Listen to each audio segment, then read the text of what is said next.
What is up, everyone? We are back. We are playing we're moving on to Act 5 of Normal for our Vengeance Paladin playthrough. So we'll start, as always, with a recap of the character, the gear, kind of what we're doing, and then we'll move on. We did at the end of the last stream, we actually did the first quest of Act 5, and we farmed Eldritch for a while. We needed to get to level 31, and we're not that was kind of the plan. And we're not a caster, so we don't have AOE. So it took a little while to get that farmed up those levels, but we did it. And so here we'll take a look at the character now. So we'll go to start over in combat skills. Our main skill is Vengeance, which adds fire, lightning, and cold damage to our attack based on the percentage of our physical damage. So despite the fact that this is an elemental build, it scales off of our physical damage. So it's not like your typical build for elemental where you want like plus to skills and things like that. None of that stuff super matters. I mean, it matters a little bit, but not a ton. What matters more is if we can get charms that add plus to maximum damage, if we can have a weapon base that does a ton of damage, things like that. This number comes mostly from that 19 to 44 right there, plus whatever we have in our charms and stuff. So that's the main thing about this build, is we want to have the best physical damage base we can have at all times. And so we'll kind of go over that. We do have a 1 point in a charge as well, so we can move around. We do have a teleport staff, but having charge is just really nice to have. Offensive auras, we're using Conviction. We only have 1 point until we max out Vengeance, and then we'll get some additional points into this, and this will be the next thing we max. And then defensive auras, this entire column is the synergies for Vengeance, adding the appropriate element of 10% per element for these, or 6% being 2% per element for this guy. We're not going to worry about putting in a bunch of points into cold, because cold, we have some cold. Part of it is cold, so we're going to slow enemies regardless.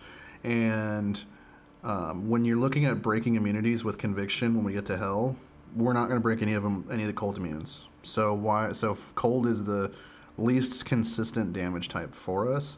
So because of that, we're going to pump fire and lightning and focus on those two. And then once these are maxed out, any additional skill points we'll put into Salvation. Now, I am going two-handers, so I'm not using Holy Shield. If you decided to do a one-hander and a shield, you would want to put points into Holy Shield. At least a few, and you can get and then you could put extra points into Dexterity and get that max block going. I have chosen not to do that because I want to. My thought process is, Vengeance it adds a ton of damage. Like, we're looking at, 200 about to 200% fire damage, about 200% lightning damage, and 150% cold damage to our attack. If I'm having one big swing, I want to hit it as hard as possible, and for me, that screams two-hander. So, some additional things you could consider. You could consider getting. Eventually getting a point in, you can eventually get a point in Vigor to help you run around faster. You could also get a point in Redemption if you didn't want to worry about mana and that kind of thing, but I'm not going to worry about that. I'm really focusing, this is just, we're going full on kind of glass cannon, just we're doing damage. So for our stats, we have Strength and Dexterity. We are actually putting a decent number of points into, because we are moving up the chain of two-hander weapons, which requires some strength and some dex. Everything else is going into vitality. We're not worrying about energy because, our skill only costs, well, now it costs 7, but it's not like super mana intensive, especially since eventually we will build an insight for the mercenary. So for our weapon, we just have a brutal claymore. We had like a rare weapon, and we actually had a steel for a while, and then we found this guy, and this just does more damage. So this is what we're using. Because again, that two-hand damage 19 to 44 is the biggest factor in our overall damage as far as what we put output with Vengeance. We have a 2 Flawless Topaz helmet for that 40% magic find.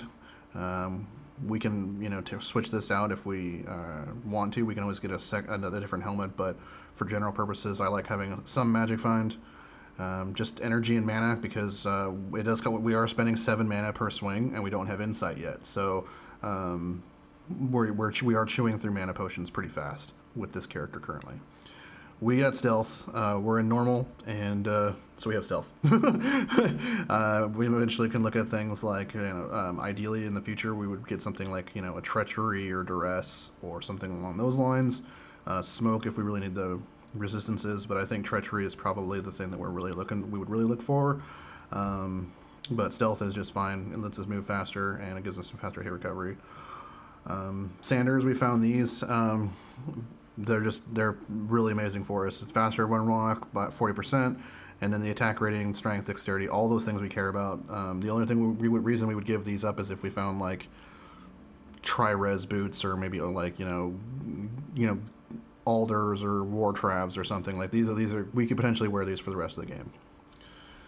Just a big attack rating ring, another big attack rating ring. If we do have the angelic amulet, so if we find an angelic ring, we'll swap one of these out for it. And then we do have some we maybe grab a resistance ring or something. We have a belt with just a bunch of resistance on it, and we found these 10 IAS cold resist gloves, and then just various life and resistances on charms. Our mercenary, we found this nice helmet for him, just a bunch of resistances, which is great. And then same thing with this armor, just a bunch of resistances, some faster hit recovery. And then same thing going with him, he's just got a big old beat stick. We just give him a pike. And he's doing great with it. He is a blessed aim, so we can make sure that our hits are landing and our hits all are counting. And why am I walking? Uh-oh.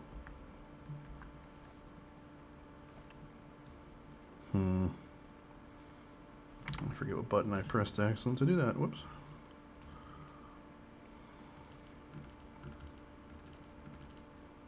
R, okay. I don't know how I accidentally hit R, but that's all right. Anyway, so that's kind of the where our character is at. We have done the first quest. We have not rescued the barbarians yet, but that's where we're at now. And let's make sure we're not on Players a Million anymore, and let's move forward.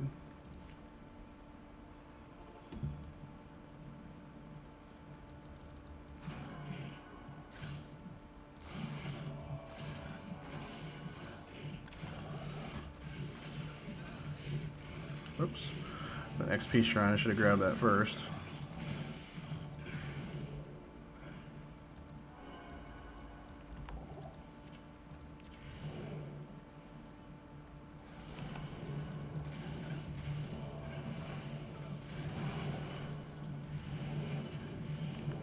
But as you can see, we're chewing through mana here, so.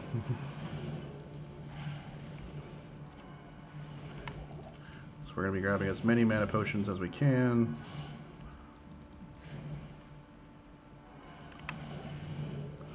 That's the next, but yeah, that's why Insight is our next big upgrade.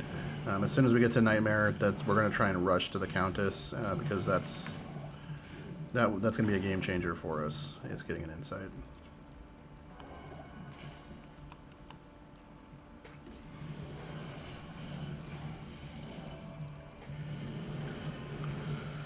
Don't see a 200 playthrough Paladin not too often. Yeah, that's the other reason I kind of wanted to do it. Here, let me turn that game volume down a touch.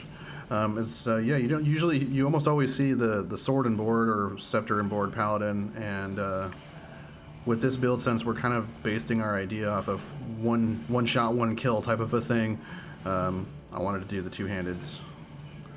Plus, I think it looks really cool. He's a big a knight running around with a big old sword. And that's, to me, that looks really cool.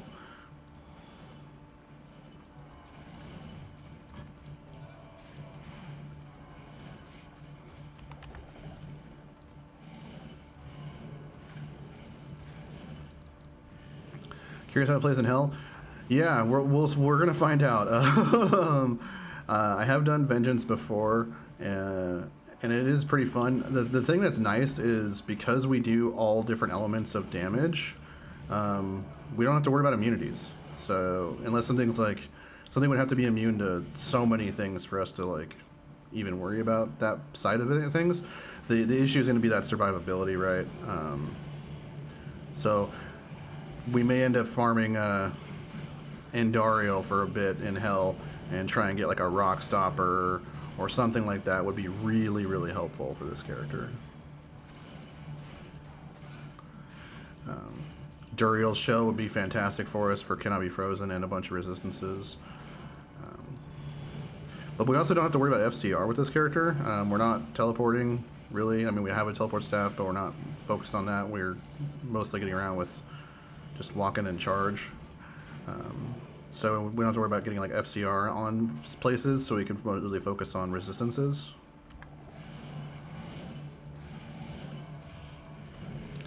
This is softcore. I may do some hardcore videos in the future, but for now, just softcore for now. Also, I usually, so far I've decided, kind of leaning the Diablo playthroughs for, like, to be like kind of a new player guide, basically. And I figure most new players are gonna probably play softcore, so.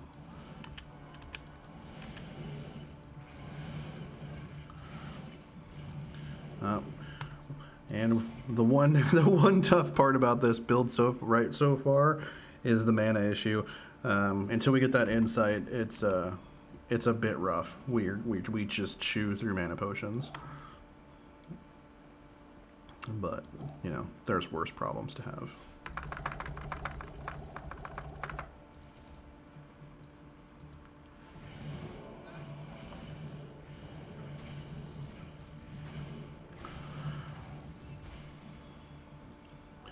But I also like this build too because you're using a big old two-handed weapon, there's just a lot of room for cool upgrades to get. Like, there's a lot of really cool uniques, like unique axes and stuff like that you could potentially find.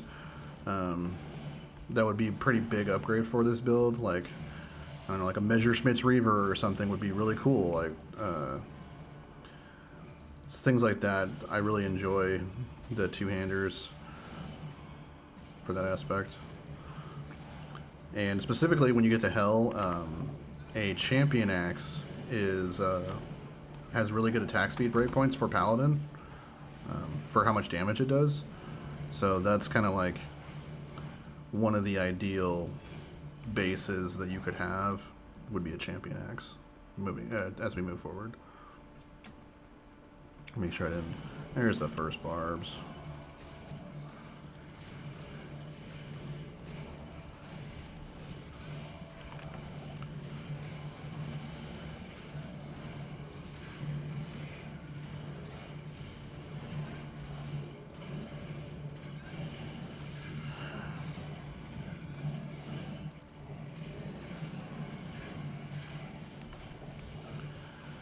This is definitely a character too that very much benefits from any kind of shared stash, because I found that any kind of weapon-based character tends to be the types of characters that really benefit from shared stash. But for this run, we are doing solo self-found.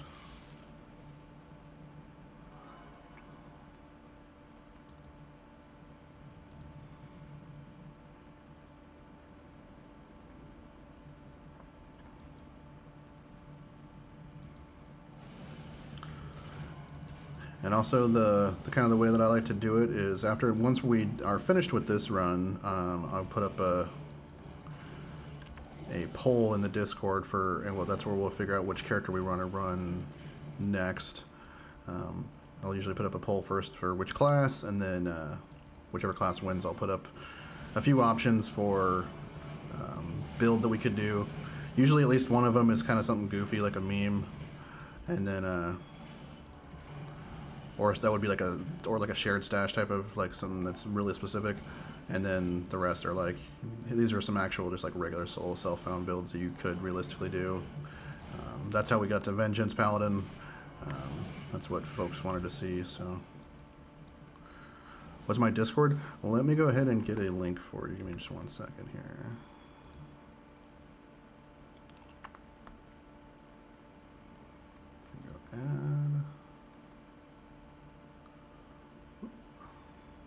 Copy.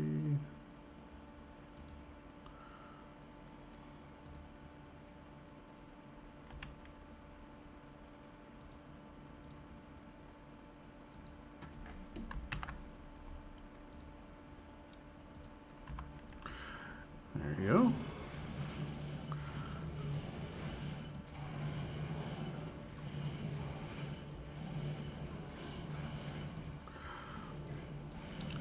Yeah, I really enjoy Diablo II. I've been playing it since basically since it came out. Oh, it sounds like I got an invite. I'll go ahead and accept that real quick. There we go. But when it first came out when I was a kid, I didn't have a very good computer, so or I didn't have a computer at all when it first came out, and so I wasn't able to play it a ton except for when I was at a friend's house. My best friends growing up, their dad was a computer scientist, and so he had and he did a lot of hardware stuff. So he always had just like random PCs laying around his house and stuff. And he was a big nerd. He got us into Warcraft and taught us how to play D&D and how to play Magic. And he got them Diablo 1 and Diablo 2. And then that's how I got into it. And then eventually, when I got to college, I started playing it a lot more in my free time. And then when Resurrected came out, it was like the perfect timing. And so I just started playing it a ton. And then I just recently started streaming. I lost my job right before Christmas, so I was in between the job hunting every day. I need something to do that to help me keep sane, and I was playing video games a lot. And I was like, you know what? I want to share my joy of some of these older games with people. And so my first thing I streamed was like a very brief Diablo 2 video, and then we did a Chrono Trigger playthrough. That was super, super fun. Chrono Trigger is one of my favorite games of all time, as is Diablo 2. And so we did that, and then did a little bit of XCOM. That run went very poorly. And then we did now we're on our second Diablo 2 character here for the channel, and I'm really, really enjoying it.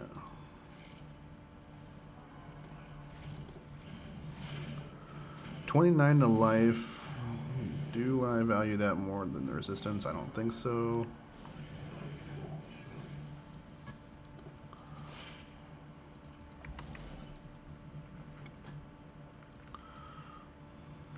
But yeah, I think the last character we did was the Summon Goatman Demon Warlock, which was pretty fun and very chill. And summoners are always a little more laid back, but he's also like really powerful. I mean, he's a warlock. Warlock's kind of busted, so yeah, it was very chill, and I think it's a good.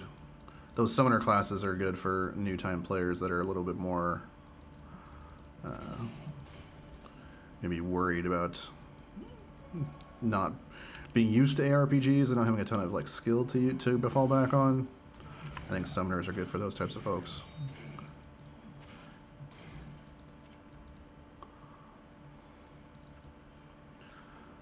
Yeah, and in addition to playing Diablo, I like to just banter about random BS on the stream, my hot takes and sometimes not so hot takes on things like, movies, D&D, Magic the Gathering, various video games, other things like that. I also, if people are interested, I talk about like some of the stuff I do for work, but.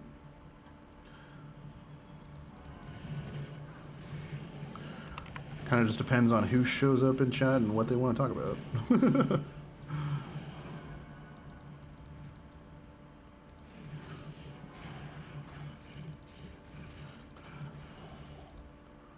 Yeah, just chill. Yeah, very just chill streams. Just, I had a stressful day today. Unfortunately, I moved a couple weeks ago, which is good.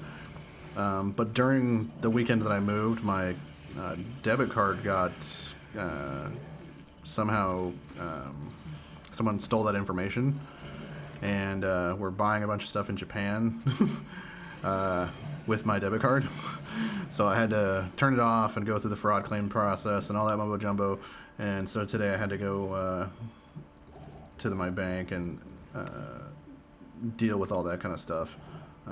So it was a bit stressful this morning, but so I got back, and as soon as I was like, as soon as I get home, I'm streaming because I need to just chill.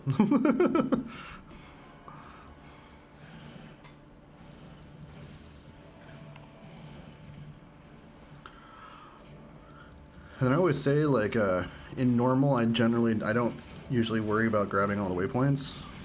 Just dealt with a similar thing with, yeah, it's crazy how easy it is for people to get a hold of your card these days. Like, I don't even know how this person got a hold of my card. I have my suspicions, but, like, this has happened to me quite a few times over the years where it's just like, luckily I was able to catch this one before they did much with it. They just kind of went to, like, a few. And then they were the ones that, like, they kept going to 7-Eleven and buying like $20 worth of stuff at a time, and then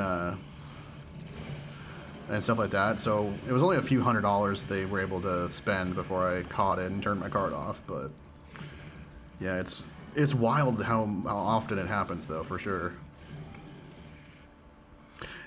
Yeah,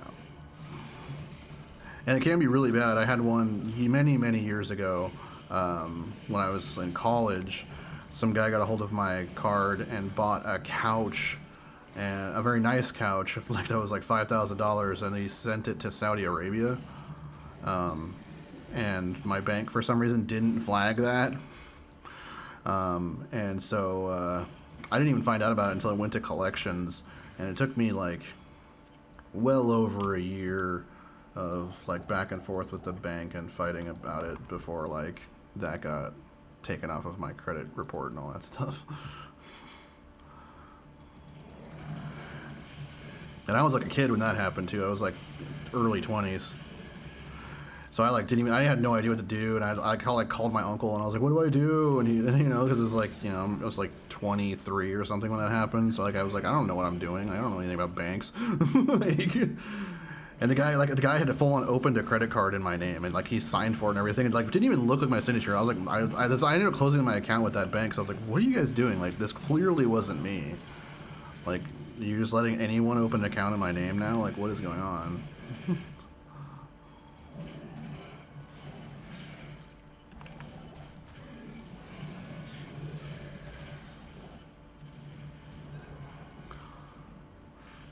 But I'm really happy with my new bank. It's a little local credit union here, and they jumped on it right away, and we're great. Favorite class to play? You know, that's tough. I think my favorite build overall in the game is the physical Boazon. It's just so fun, and you're constant, and like there's so many upgrades to get because like. To really deck out a physical Boazon takes like 20 high runes worth of gear or more, especially that's before like charms and stuff. So physical Boazon I think is also really like the fantasy of that, like the, you know, like Legolas with the bow and arrow, you know, that stuff is really cool to me. So that's definitely, so I would say she's definitely up there. My highest level character is definitely my Blizz source. She was kind of my first love. Yeah, it's tough in the beginning. Like one of the things that I do when I use to get through it for the beginning part of the game was just grab a bunch of Ith runes and throw it into a bow because they have that +9 to max damage, and that helped quite a bit. Wasn't fancy, but it got me there.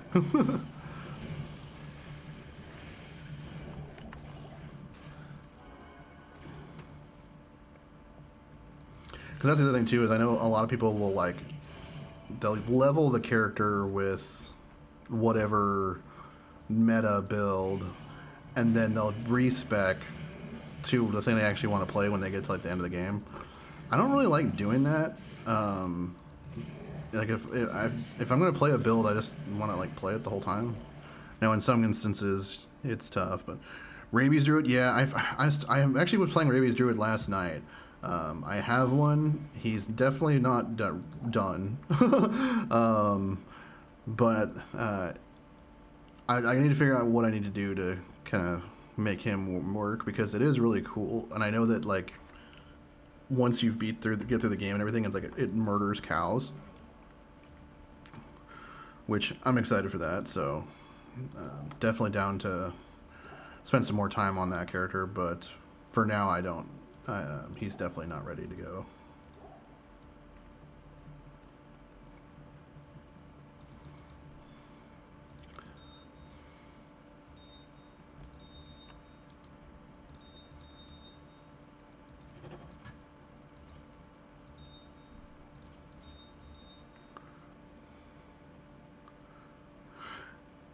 Yeah, respecking is just like, I get it, you know, if you're, especially for people who are like trying to, you know, race 99 on ladder or whatever, like, sure, man, do your thing. But the only time I ever like to drop some frames there.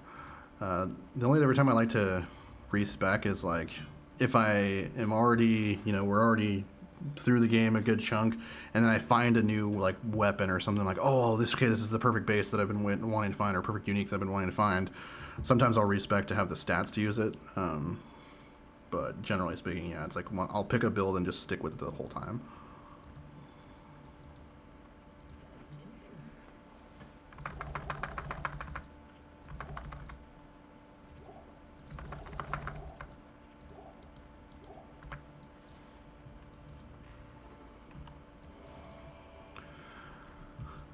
Where's Thresh Socket? There he is.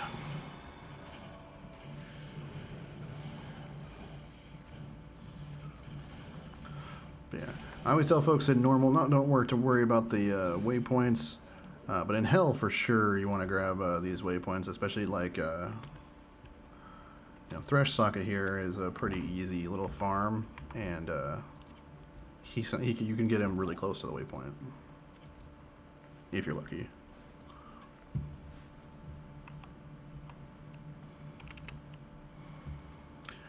Now, once I'm in here, I definitely want to grab the waypoints, because there's so much, like, weird pseudo backtracking in Act 5.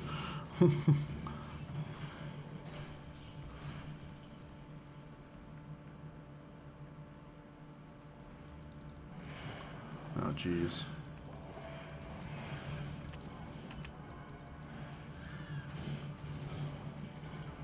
Ow.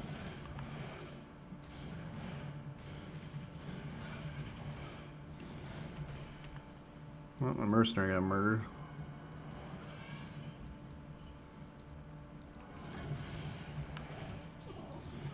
Ow. Alright, this champion Moonlord is kind of spooky here.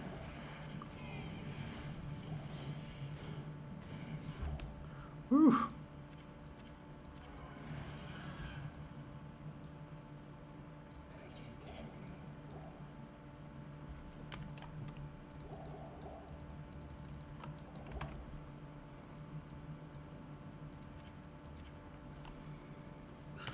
Well, my Mercs got murderlated, so let me go get respawn him.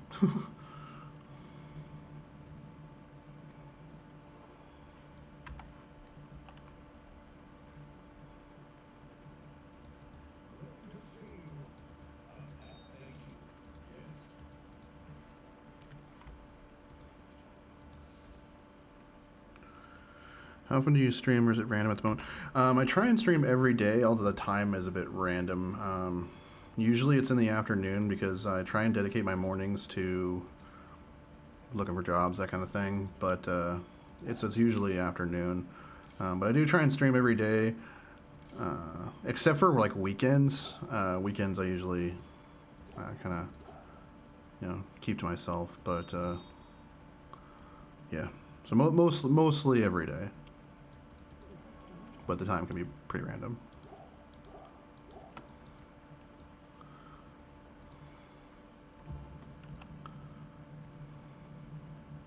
And I usually try and go for like 2.5 to 3 hours. It really depends. Like lately I've been a little bit, my streams have been a little bit short, because my back, when I moved, I kind of, you know, I'm close to 40, so as it happens when you're close to 40 and you move boxes all day, Yeah, I messed up my back. So I've been a little bit short streams for the last few weeks, but I'm getting back in the swing of it now, so should be good to go moving forward.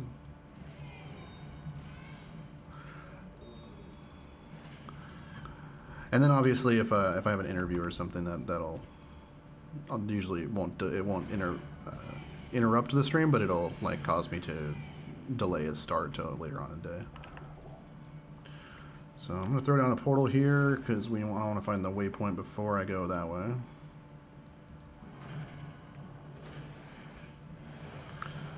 I cannot wait for some Cannot Be Frozen. Oof. And again, for anyone following along at home, if you are using the one-handed and a shield version of this build instead of the two-hander, Cannot Be Frozen is much less of a problem for you, because once you get to Nightmare, you can make yourself a Rhyme Shield, which has Cannot Be Frozen on it, as well as small res and some magic find. So I highly recommend doing that if you're doing the more sword and board variant as opposed to the two-handers here.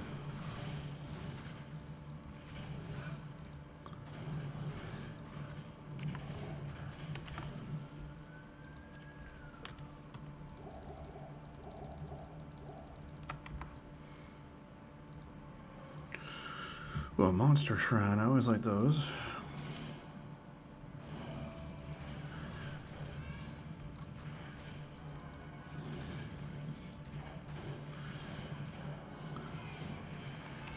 Well, it's a little bit less ideal when it lands on a Death Lord.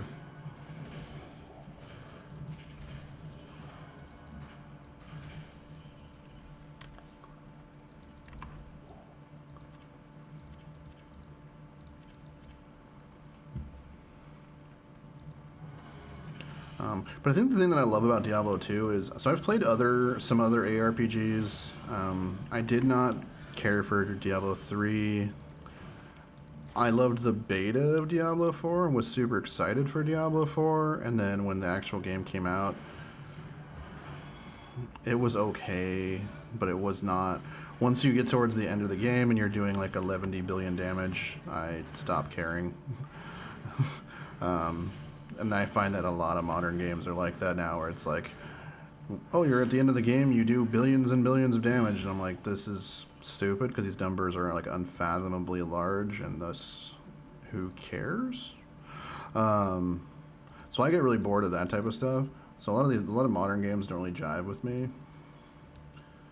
But I think one of the other things I like about Diablo 2 is I love every class. At least one build for every class. I'm like, I really, really enjoy playing this. Like for the assassin, my favorite build is Blades. Bladeson is so fun. Like, it's just so sweet. I had a Bladeson running around with Butcher's Pupil for a while. She eventually got a different, I think she's using a different weapon now. But she ran around with Butcher's Pupil and was just like smashing face, and it was so fun. So I love Bladeson. Again, for Amazon, I like a bunch of the different Amazon builds. But probably my favorite is that physical bow is on. But I also really like, I have a pretty high level Jabazon as well.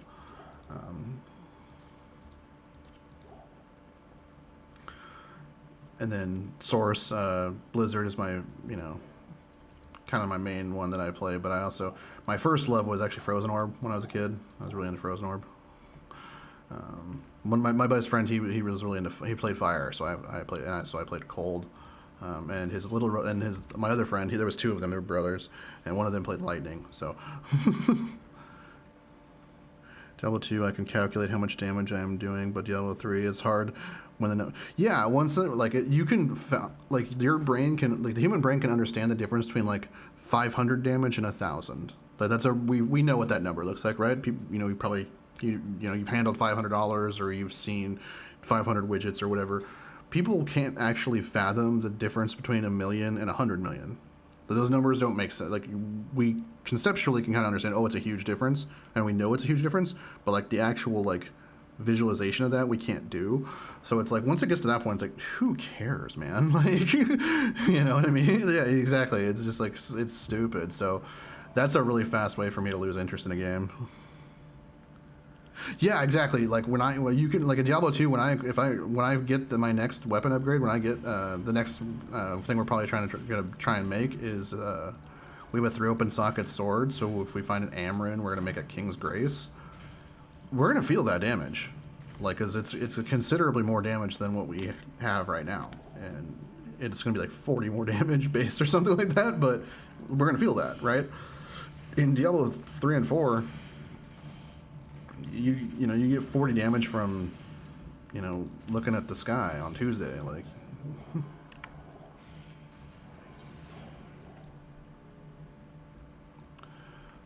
Also, one of the things that I've found too with a lot of the more recent games is I don't feel that a lot of the monsters have an identity. Hey, how's it going? Like in Diablo 2, like all of these monsters are like so iconic to me, like what they are, how they attack, the area they're in, like all that stuff seems like super, like it's like stuck in my memory always. And they feel very different to fight against, even though this game is old and has pretty simplistic mechanics. Whereas a lot of these newer games, it's like I played through Last Epoch, I couldn't even tell you what the enemies were. Like, I literally don't remember. Like, I know at some point I think you fight some dinosaurs, and for a lot of the game you're fighting these weird, like, purple, I don't know what they are, like nightmares or something. Like, it's like, I don't know. And like these guys are like super cool. Like the monsters in this game and the environments all tell a story and they're memorable. I feel like that is an art that is very much lost in a lot of modern games. Whereas it's just like loot pinatas that explode. Yeah, like exactly. The frozen terrors that they blow cold, and while they don't do a whole lot of damage, they slow the bejesus out of you. And then if a Death Lord runs up on you or one of these guys, you're in trouble. That's another thing too. Is like I've noticed in a lot of the newer games, like in Diablo 4, at least when I played, which hasn't been released since like season 2 or something, right? So things may have changed. But when I played, I could stand my character in the middle of like 50 regular dudes, and I wouldn't be worried. Like, they didn't really do threatening damage to me at all, which I find ridiculous. And you stand in the middle of any of that many enemies in this game, you're gonna get killed. Like the fact that only like elite enemies with 1 million affixes are dangerous in a lot of these modern games really, really bothers me. It's like all the monsters should be scary. They're monsters. Right? You're a guy running in with a sword trying to hack apart the undead. Like, they should be scary. They should be able to hurt you.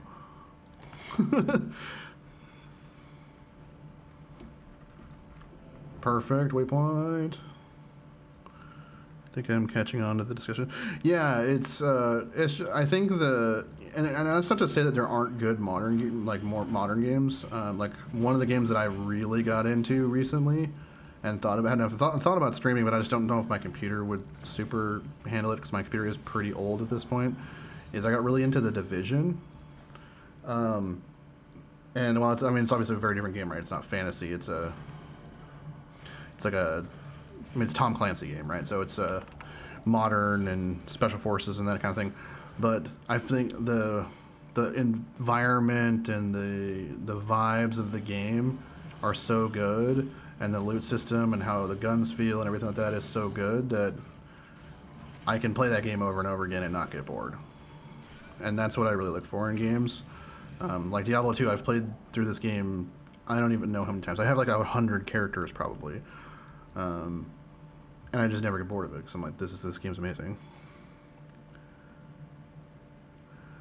Just recently picked it up again. Yeah, this is a game that you can. That's the other thing too that I love about this game is you can always just come back to it, and that magic is always still there. Like this game never gets like old or bad. Okay, we do have the waypoint, so we're gonna go back through the waypoint and grab that portal. Oh my god! Ooh, that was spooky. Let's get some space here. Like that, for example. That interaction where we almost died right there, yeah, that doesn't happen in a lot of newer games. It's either... And one of the things that's what, when I was playing D4, I noticed that if I died, it was always... I just got one shot by something, and usually something from off screen. Which also is not a very fun mechanic. Diablo 2 has a powerful feeling to it once you reach that level, but it takes a lot. Yeah, that's the other thing too I really enjoy about a lot of these types of older games like this, and Dark Souls I've not beaten yet, but Dark Souls has that same kind of vibe where the more time and effort you put into the game, you get that reward of when things start to click and you start to be able to find the good items or get better at the game. You can die from off-screen. You can, but it does. I feel like it doesn't happen. Yeah, Souls. That was actually what I was about to say. Yeah, Souls will definitely get you from off-screen, but there's not a ton of monsters that do that, and they're not in like every area. When I was playing D4, I felt like it happened just all the time. And the one monster that I could remember doing it the most was that stupid. It's like an undead ballista-looking thing that just shoots a giant bolt and just murders you, and it does like 1 billion damage. Even like my barbarian with like full buffs on would just get one-shotted from the damn thing, and they were like everywhere.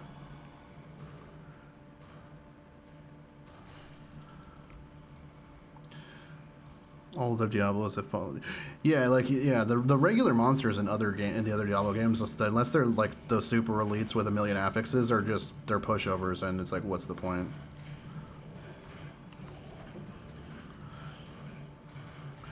Whereas in this game, there's like tons of monsters that are really scary, right? Like souls, dolls, the harpies that can amp you.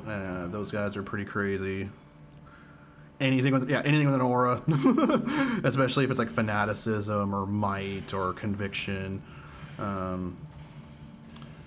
Also, I love that like monsters like Rakanishu and stuff that are, the random world monsters can just completely murder you, and they're all over the place. Where? Okay, it's got to be up here, right? Or did I already go? Did I go too far? I may have gone. So I feel like I'm trying to save Anya, and I feel like, oh, here it is. Okay, I was like, nope. Oh, we did go too far. We were in the drip. Yeah, okay. Got caught up in yapping and didn't realize where I was. Jeez. Okay.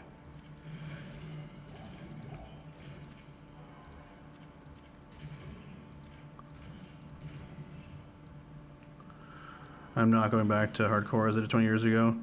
Playing offline. Yeah, I prefer. I usually play offline. I think I find that a lot of times in general, I'm kind of more of often I'm more of a solitary gamer, so I just kind of prefer playing offline. That way I can put up the players count and that kind of stuff if I like, as opposed to having to find people to join the game. Inner sight charges. No, thank you.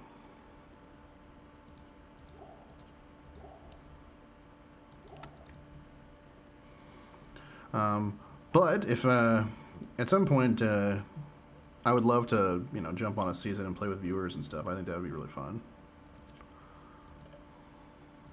But currently, none of my friends really are into Diablo 2 right now, so that's kind of why I haven't been played online in a while. It's been several. I think the last season character I made was like season 3 of D2 Resurrected. So it's been a bit. I started out playing solo like 25 years ago. Then when internet came, I started playing. Yeah, I definitely have. Oops, didn't mean to go through that portal yet. I definitely find that there's a lot of people that like doing the online thing. Especially if you're into the trading side of things, for sure. I never super got into the trading items thing, but one of my buddies growing up, the one that kind of introduced me to this game, he was real into trading back in the day. Stopped playing for like 20 years. Yeah, that's one of the nice things about these older games is we can come back and it's just they're still good. I did that with Magic a lot, where I'll like stop playing for years at a time and then eventually come back. All right, so charge out here. And now when I got back into it like 2 months ago, some of my friends are kind of against me being country. Well, you know, that's the thing about these games is your knowledge is so powerful, and the items that are good, you know, if you've got a lot of experience, you know what items are good, right? So like you have that advantage in trading, and that's on them for not learning that.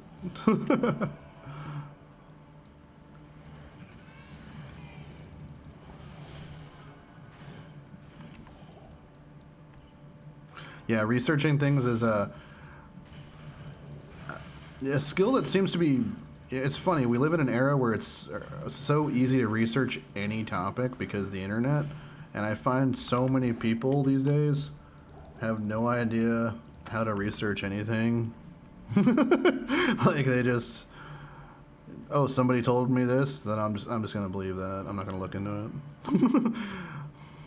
I'm actually looking at becoming a professor, and that's one of the things that worries me about, because I've heard I know some friends who teach, and I've heard some of the horror stories about kind of kids these days, and they don't know how to research anymore. And it's like, how? They have access to the internet. Back in my day, when you wanted to research something, you had to go to the library and look at some crusty old book that hadn't been checked out in 30 years. Like, you know what I mean? I'm not even that old.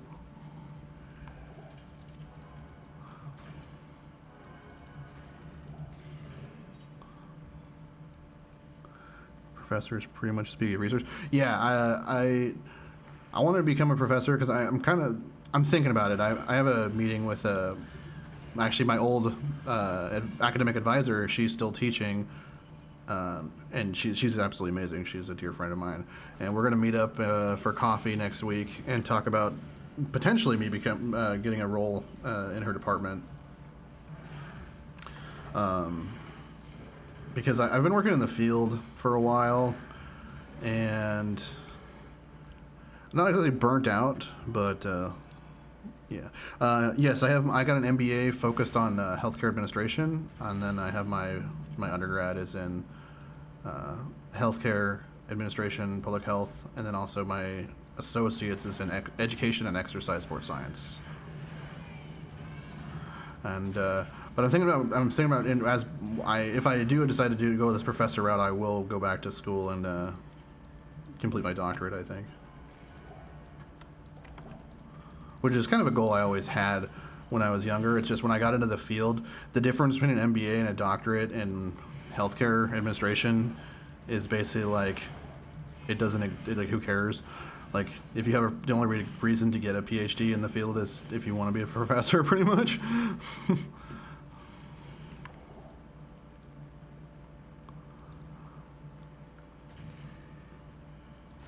But I used to tutor in college. I used to tutor a lot of different classes, everything from bio, chem, math, psych, a little bit of everything.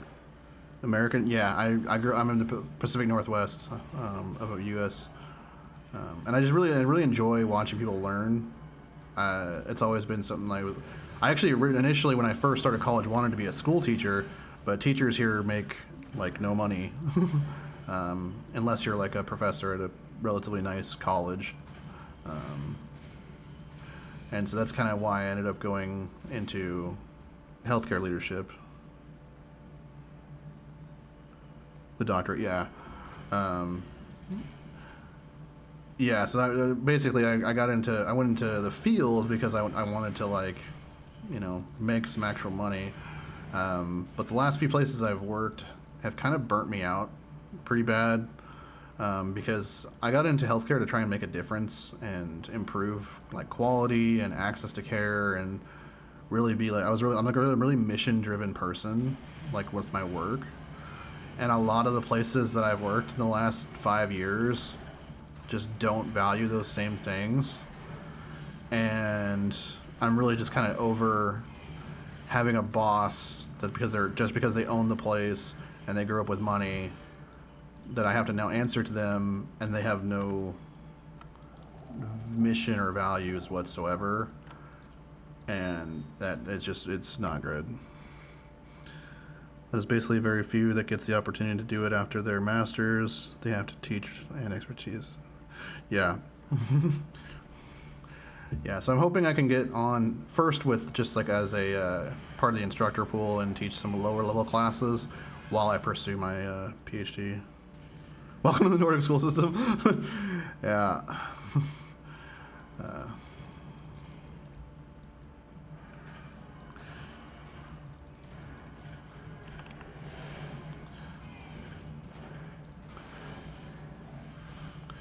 Yeah, I got really disenfranchised after my last couple roles just because, yeah, working for someone who doesn't have the same values as me is just really not what I want to be doing anymore.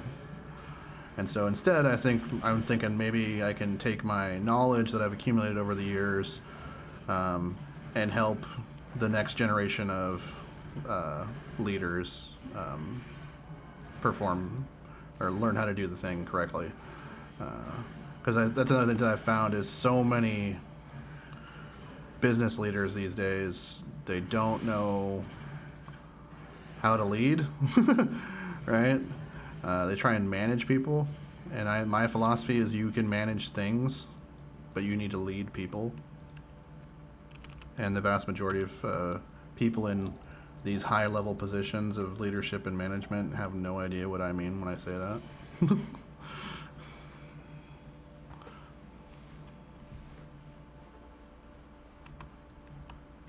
Alright, Mala, please give me the potion, thank you. We'll go to Deckard and get our ID.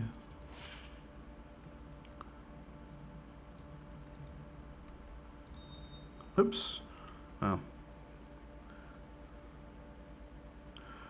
Yeah, everyone's making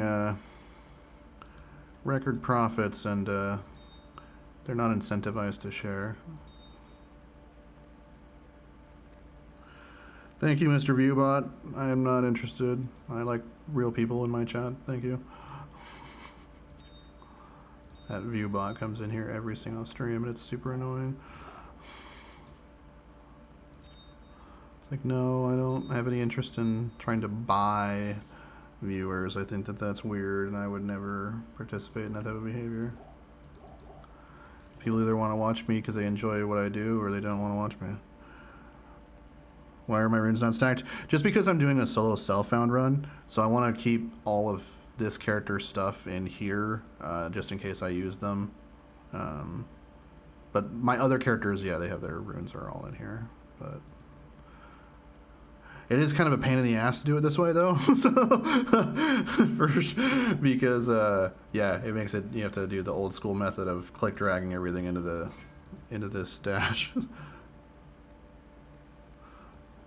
Thanks.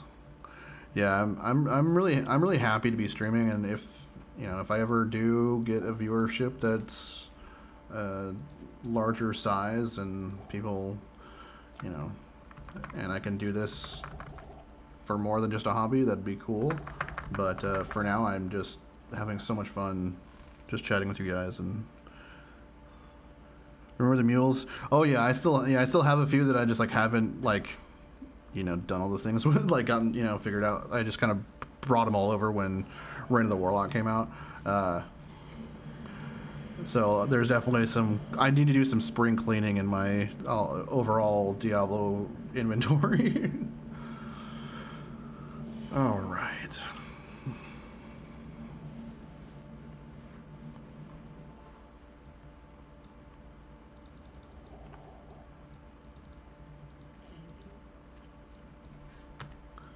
Boom, get our resistance scroll.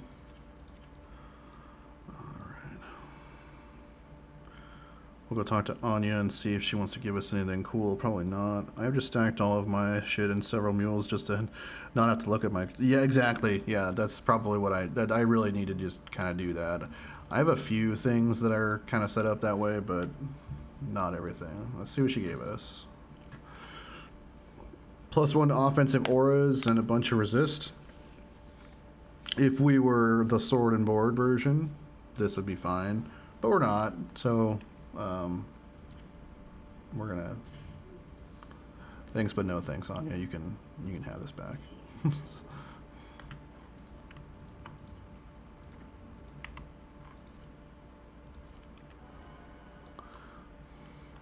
Okay, so let's go to the Great Glacial Trail.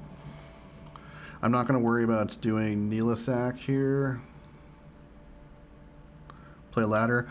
I haven't, like I said, I haven't played in the last few, earlier in the stream I was talking about that. I haven't played in the last few seasons, but I will, if I'm still unemployed whenever the next one starts, I will probably participate.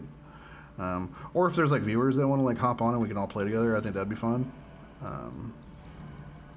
But it's been a bit since I played ladder. I think my last ladder season character was like season 3, so it's been a bit. And this area kind of irritates me, so we're just gonna sprint through with charge. Oh, of course, because all the monsters in here are these annoying little kind of shithead monsters. So they're not worth a ton of experience. They're annoying. So I'm just gonna run past.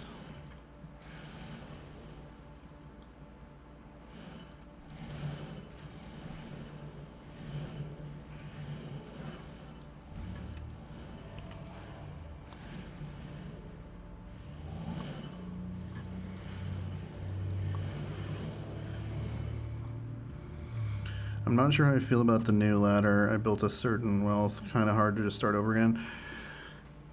Yeah, also I think the thing with ladder too that's a little tough is, with my first ladder.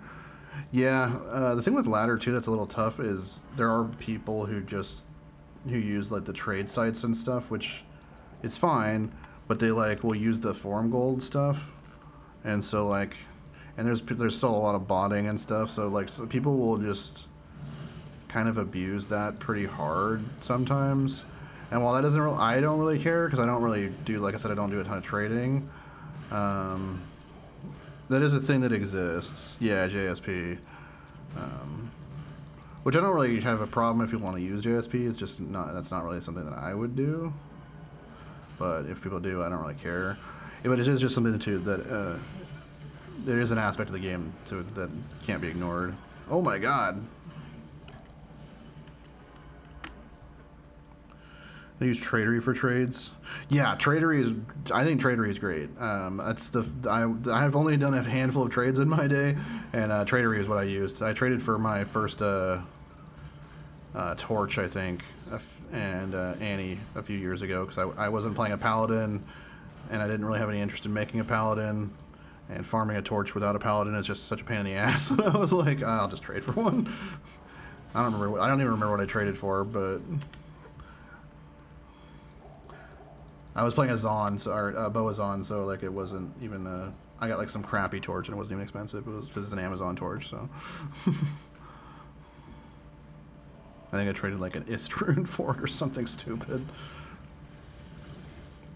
JSP is something. Yeah, I'm not a big fan of JSP, but I mean it's been around for so long. I get if people want to use it, and that's their choice. But that's not something that I'm gonna participate in.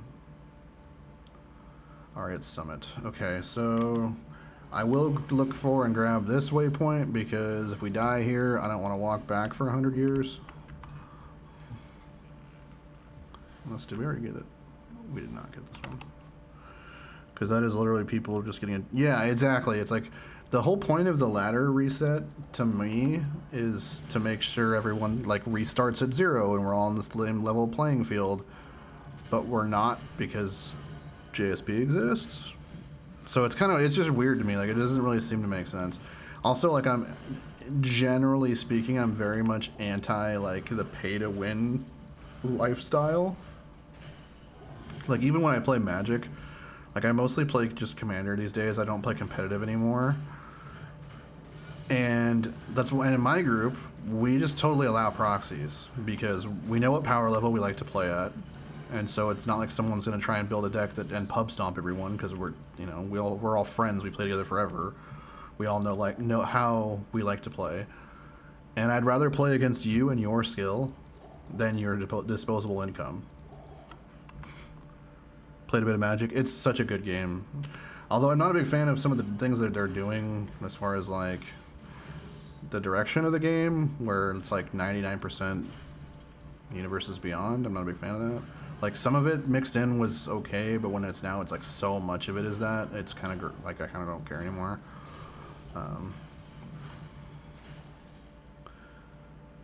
Kept it all for a couple years. Yeah, I've been playing since basically since 97, off and on. So my collection's pretty big. I don't have anything I don't have a lot of the crazy expensive stuff from back in the day, just because I grew up very, very poor, and I was like, if I got 2 packs from a set, like, that was good for me. But, you know, I did a lot of trading and, you know, tournaments and stuff over the years, so I did win some stuff, and so I got some cool stuff. Like, one of the 2 packs that I cracked for, back in the day, for like Stronghold, for example, I got a Reflecting Pool and a Mox Diamond. So, or maybe it was, or for Tempest, I mean.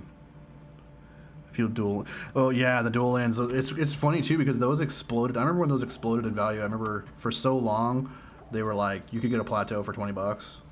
Now, like, you say that to somebody and they like they can't like even fathom that.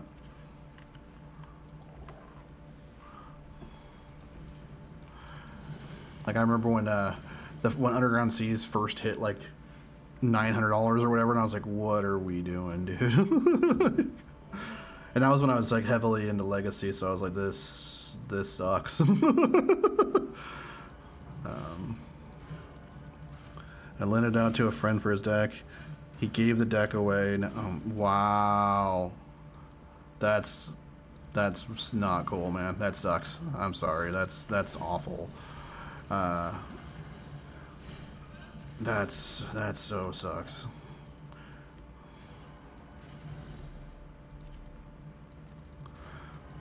Yeah, I was really into Legacy for a few years. I played Ad Nauseam Storm mostly, but I played a little bit. The thing about I really liked about Legacy is there were so many cool decks. So like I played a little bit of everything, but my best results were with Storm. I also played a decent amount of like Belcher because I thought it was hilarious. Back then, it's crazy how much they're worth now compared to, like, you know, 15 years ago. Dual lands now are like, even Plateau is like over $100, like, for even the cheap, for like revised. So it's depending on which one it was. They can, like, I think Underground Sea is like still like quite a few $100s. Like, I think the most expensive card I currently own is I have 2 Mox Diamonds, and those are like over $1,000 a piece. And I've had them since I was a little kid. Oh my god.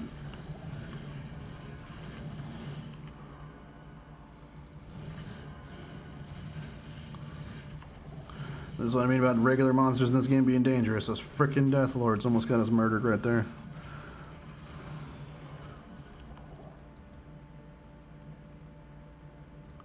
Oh yeah, the two-handed sword.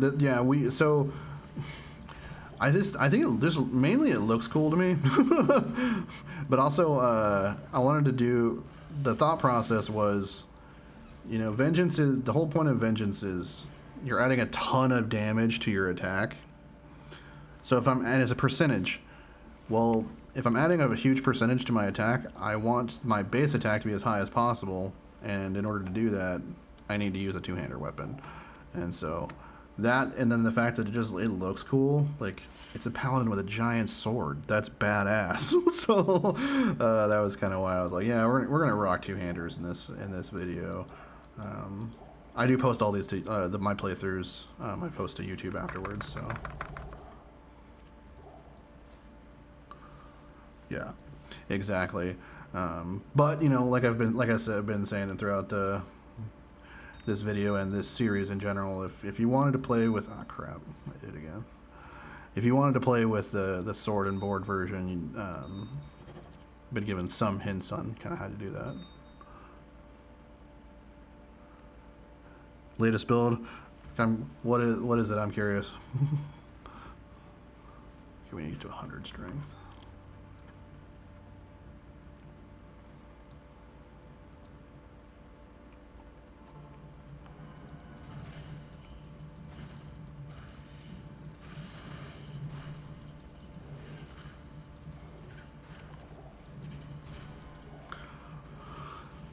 Beast is sick. I've been needing to make a beast for a while. I have a couple summoners that I feel like would be very well suited to having a beast.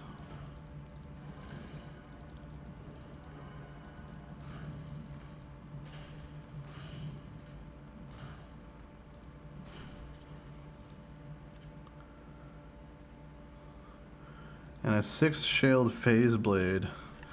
What in the hell? That sounds a little wild. What are we doing here?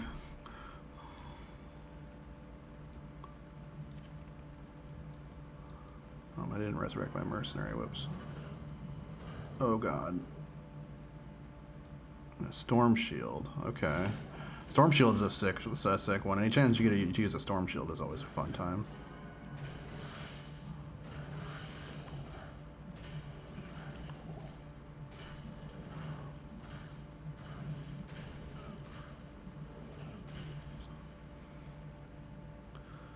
Put on a sorceress. What in the hell? Oh, are you doing like some kind of like the bear sorceress thing or something like that? I've heard you can do some. I've never done it myself, but there's like you can transform the sorceress into a bear or something. I mean, I'm assuming you're using enchant.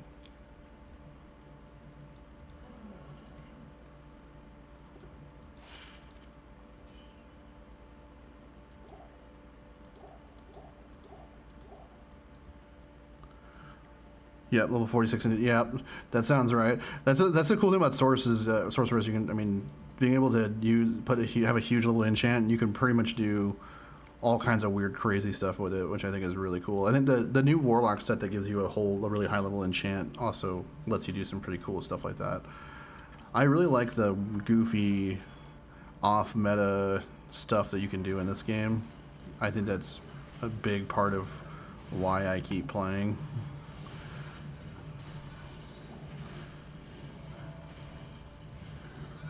Especially like a lot of I really like to mess around with gear that like chance to cast gear, like Rift and stuff like that. Just goes in with max defense, max res, max block, max physical resistance, and you're just like mega tank sorceress with huge enchant and like the fastest weapon ever. That sounds sick. that sounds really fun. That is definitely a build I can get behind.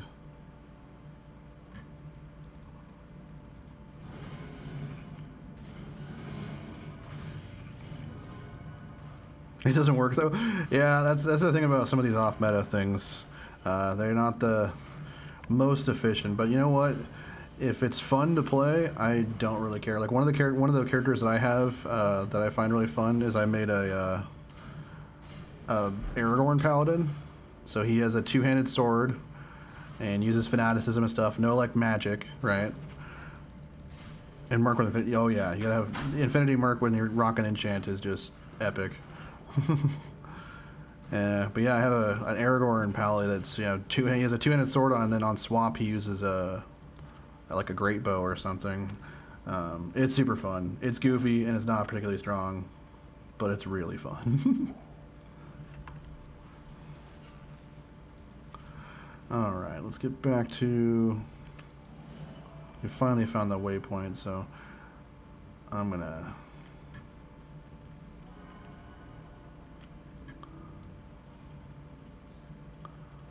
I think it's this way.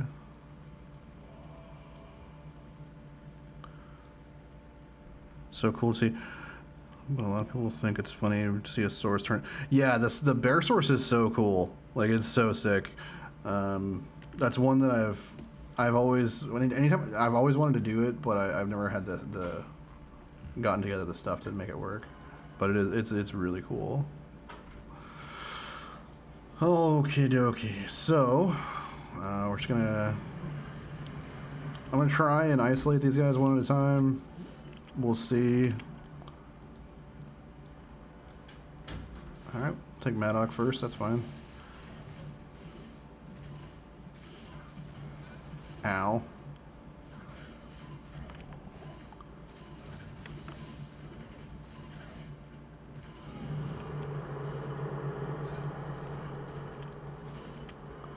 There. Now he shouldn't whirlwind us because he thinks he's going to fall off the cliff. What state I'm from? I live in Oregon.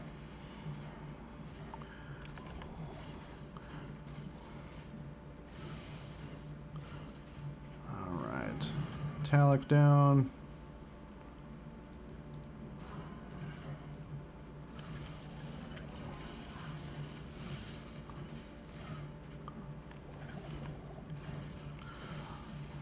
Let's go, Hazade.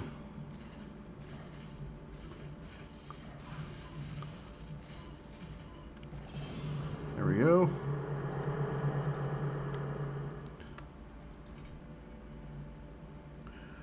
Yep, just not too far from Canada. I've actually always wanted to visit Canada. I've just never actually, pulled the trigger and made it happen. That's actually something maybe I might need to do once I'm gainfully employed again. Alright. Got something on my glasses that is making it horrendous to try and see. Oh, yeah, giant fingerprint. That's helpful.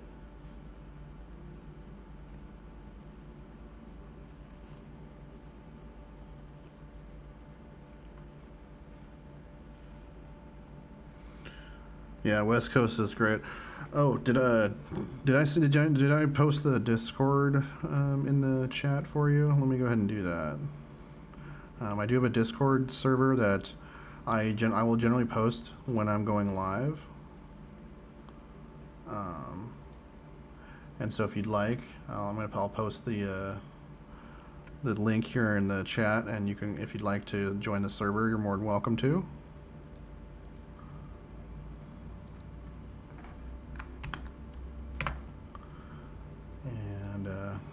That's an easy way to kind of follow the stream and also participate in the the voting, because I like to do polls for which thing we're going to do next on the channel. Got a brother out in LA. Yeah, I was born in California, but I mostly grew up here. We moved here when I was like 7 or 8 years old. But my older brother, he remembers California a lot more than I do. We grew up in Placerville, California, outside of Sacramento, before we moved here. And then we also lived in San Jose as well for a while. My dad still lives there.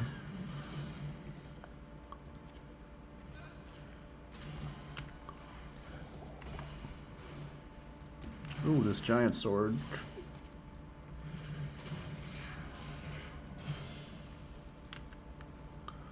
Three-socketed giant sword. Could be good. Put another point into Vengeance. And we're going to keep pumping strength here. Just did the American Dream premium. Yeah, I do want to. There's a lot of traveling I still want to do. Like my dad's half Japanese, and so I really want to visit Japan at some point. But my professional life has been so all over the place the last few years that I have not been able to like really save up and organize a trip. But Japan is definitely one of the places I want to visit. And then there's quite a few places in Europe that I would love to see. My mom's side of the family is Irish, so I would love to see Ireland. My brother's German, so going to Germany would also be really, really cool. My ex-fiance is Russian, so visiting Russia could potentially be kind of cool. I really like, anytime I get a chance to meet someone who's from like a completely different part of the world, I find it really like interesting to like hear what it's like. Yeah, my grandparents just visited Ireland a few times. Yeah, that's true. Right now is not the best time, but maybe in the future, hopefully things will improve over there to be a little bit more in a positive place. But yeah, I think that that's something that, especially if I don't get a chance to do it earlier, like in the next few years, that is something I intend on doing when I retire, is doing a decent amount of traveling, because there's so much in the world to see, and I haven't seen nearly enough of it. So, especially since being from the States, where like, California, for example, is so huge, like you can't drive a car. Like, I was watching another streamer today, and he's from the Netherlands, and he was saying that, I don't know where he lives now, but he was saying he can drive to France and visit Paris in like 5 hours or something. And I was like, man, if I drove for 5 hours, I couldn't even get halfway through California from here. So like, it's so wild to me how close things are in Europe. Okay, we're gonna drop a portal here, and we are gonna go look for the waypoint, because we want to have the option to be able to farm Baal. And also, if we die, we don't want to, like, walk for a million years. Ow.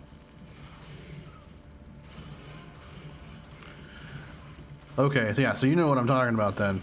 Being able, because I think, if I drove for 5 hours, I could definitely get out of Oregon, but I wouldn't get out of, like, if I went south, I wouldn't even get, like, halfway through California. Like, not even close.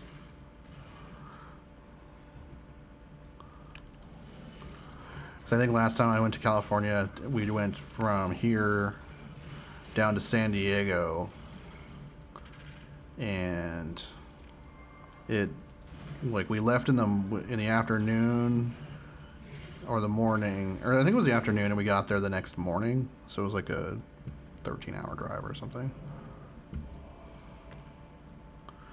All right, let's go back to town and kind of drop this stuff off.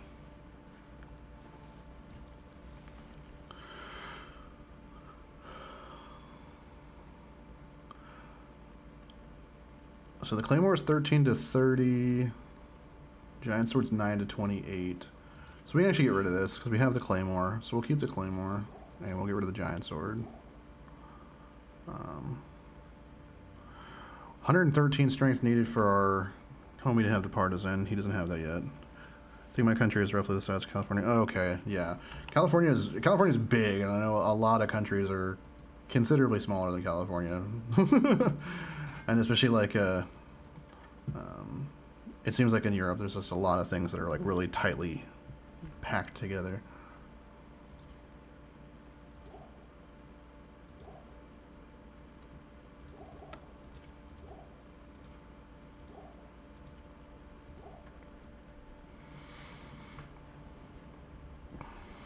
But yeah, traveling is definitely something that I've always wanted to do, and that I hope I will be able to do in the future. A little bit of mixer, yeah. That's the other thing too, that it seems really cool, is just the sheer diversity of places and food. I'm a big like food person, so like that's one of the main reasons I want to travel, is I want to try like food from different places, like at the actual place where it's from.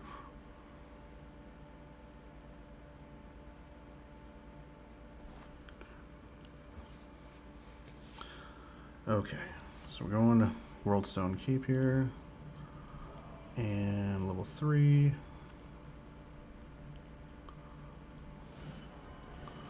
I don't want to fight these. I'm going to run past these. Death Lords, what else to do? We're just getting so many Death Lords. At least we're not getting like souls. Cross my fingers that I didn't just jinx that. Sweden? Oh, that's cool. My dad's actually, that's the other side of his family. So my dad's Japanese and Swedish.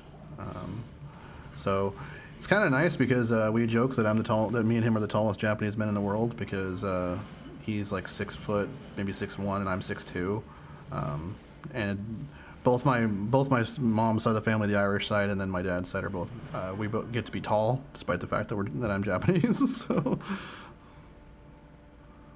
north of Oliver, okay, cool. Yeah, that's another place that I would love to visit at some point. I had a teacher in middle school that she was from Sweden, and she would talk about what it was like back home, and it always sounded really cool place to like go and visit. And all of the UK is smaller than Sweden by land, but London holds more people than our. Wow, yeah, that's another thing that sounds really cool. I've lived in cities because of my job, and that's kind of, you go where the work is, right? But I grew up in after we left California, we moved to Oregon, and I grew up in a tiny town of like 1,000 people. So I kind of prefer the like quiet, smaller town vibe of like not a ton of people. So I think that I would really like that if that's the way it is more in your country. So I really appreciate a little bit of time and to myself and some peace and quiet, which is not something that it's easy to get here. And these Death Lords. Ugh. I got our well here. Yeah, 6 foot's pretty tall in so. Yeah, but being Japanese, like a lot of that 6 foot is extremely tall for a Japanese man.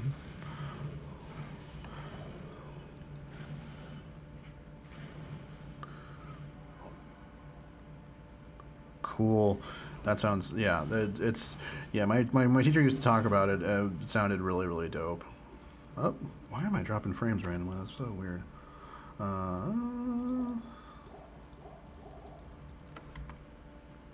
Okay. Throne of Destruction time. Let's pray for no souls and no dolls. That would be, and hopefully not Death Lords. Okay, we got Harpies. And Death Lords. Oh god, we got both Harpies and Death Lords. I'm not even going to try and pronounce that word, but... Is that like an R&R, rest and relaxation type of a thing? It means you're allowed to move and live unhaltered wherever you want. That's cool. I like that. I think the thing too that we found, the world found out during COVID, like people can work not from an office and for a lot of jobs and be very productive. Like sure, if you're like doing a construction work or something, you have to be at the construction site, like duh. But like a lot of jobs, you don't have to be in an office to be productive. So like, why not be able to live wherever you want to live? Oh, it's not the same? Okay. That's one thing that I'm like a big proponent of in the States is like allowing people to like work from home, because it doesn't, as long as you have good people on your team, it doesn't really affect productivity at all in a negative way. In fact, a lot of times it can be beneficial because people are in better headspace when they're happy, and being at home makes people happy. And when people are in a positive headspace, they perform better. Imagine that. Another one of those KratorOP rants on about business and leadership. You can go down that rabbit hole for days.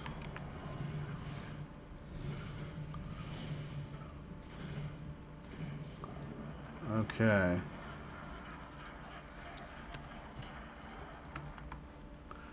Let's say you're out working and you stay somewhere, pitch a tent and live there. You are allowed to do that even if some... Weird, interesting, okay. Yeah, that would never happen here in America. That's... Especially in like Texas and stuff like that would absolutely never happen here.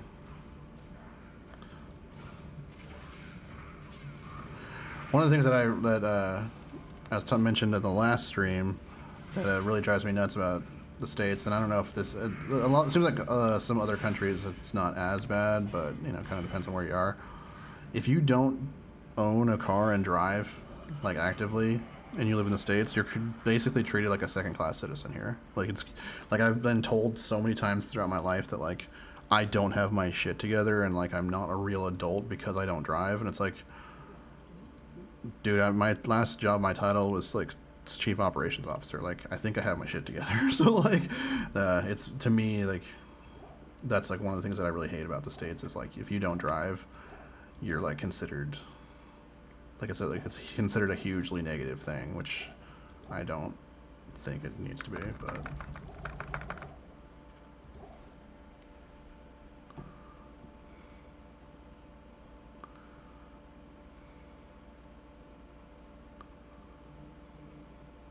That's really cool. I like that. I think that's a really, you know, there are certain things that I mean, there's certain things we have here in the States for sure that like there's never going, like, they can't really mess with, as far as, you know, we have guns and stuff, which I'm not the biggest fan of firearms, and just they kind of, but I mean, you know, I get the purpose of it and stuff, but not a big fan of guns myself. Oh my god, decrepified and cold. I'm barely moving. Look at this attack speed. Slow-mo attack.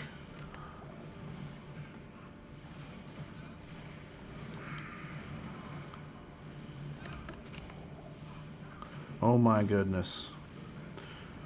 And I can't hit the broadside of a barn. This is terrible. Okay, now at least now Akmel's dead.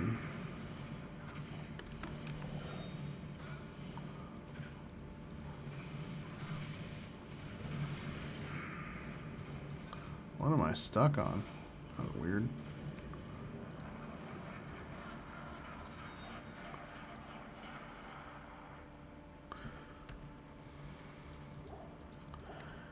Yeah, here you can just like have an AK if you want. Like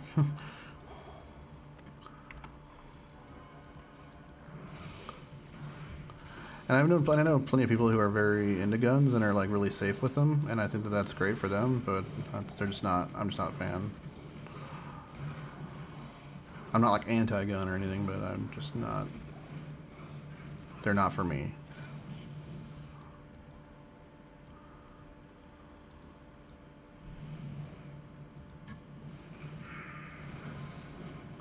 Man, this decrepify is kicking my ass.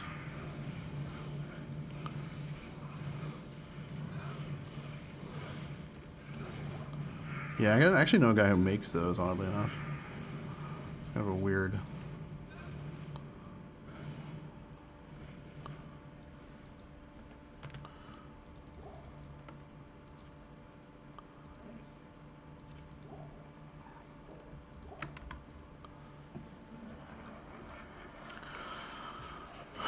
Alright, 2 more waves, and these ones are going to be a little bit challenging. Only a 3-bullet magazine. Yeah, that's the thing too here, is we're like, I don't know all of the regulations, but I know you can have pretty crazy stuff here, like, you know, a standard handgun here can have, you know, a 13-round magazine and shit like that. Like, you know. Alright, this is pretty dangerous here.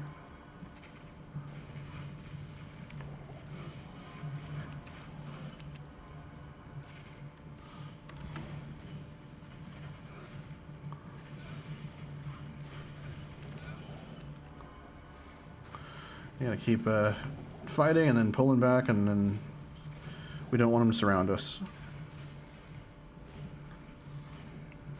Yeah, we definitely have to have a. If you want to actually actively hunt, you need to. We have licenses for that too. It's and it's for each like season, whatever, depending on what animal you want to hunt or whatever. He checks in every year with the red. Yep. Yeah, we basically have that for, like, if you want, for example, deer hunting is really popular where I'm from, and so you have to like go and register and all this kind of crap if you want to like hunt deer.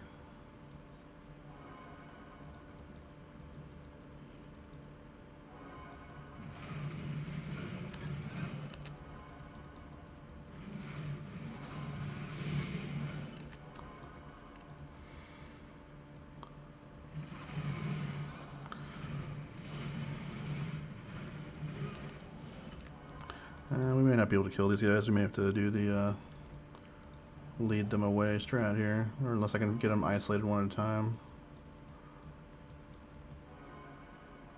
In normal, these guys are always a pain in the ass if you're like a melee character. Come on. I just want one of you.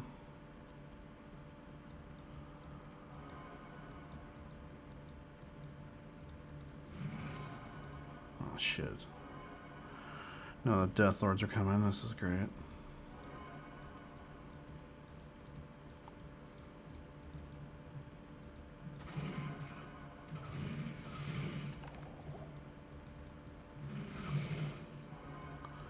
Alright, I'm going to try and teleport past. Yeah, I'm not going to fight this wave. This is not going to happen.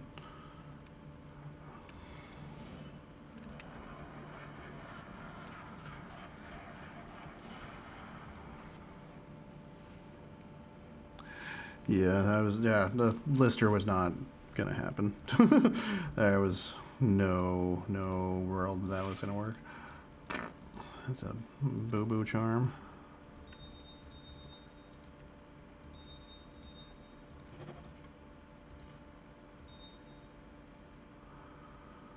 Alright. So let's go get our homie back.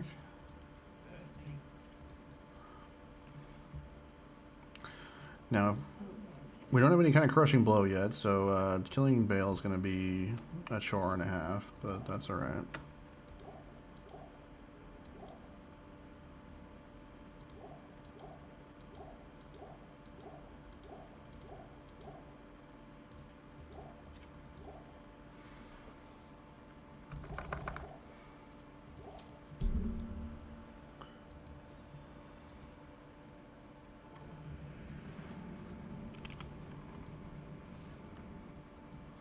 And we'll put up a safety TP.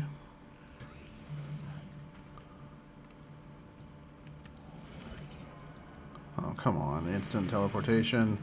You coward. And you mana burn me. Come on, man. Could you stop teleporting, Baal? Come on now.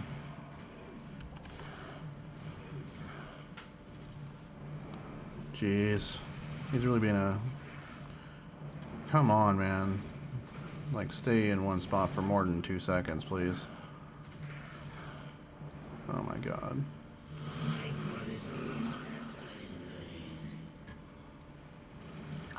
So for anyone that's watching along at home or whatever and doesn't know, if Baal summons a clone and you leave for, I don't know, like 10 seconds or something, it'll unsummon. And it's usually way better to do that than to just try and keep fighting him because he's an asshole. And hopefully he doesn't keep doing this. So far he's been a real turd and he's just like teleporting over and over again. And so we can't actually hit him. Hopefully he'll actually fight me now. Good lord. Oh my god. This is very tedious already. Take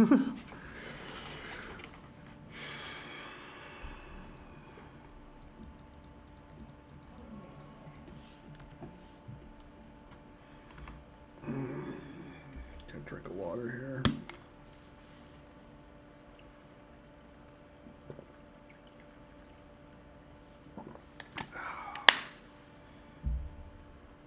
But yeah, if you ever get, anyone watching at home, if you ever get in a position like I was in during the waves where there's a wave that you can't kill, generally Lister, but it might be the Venom Lords can also be pretty tough, so you can always lure them out of the throne room and then run past them or teleport past them and go back into the throne room, and Baal will think that they're dead, because his trigger is set to when none of that wave's minions are alive in the throne room, or when there's no minions alive in the throne room, that's what triggers his next laugh, which triggers his next phase, or next wave, or whatever.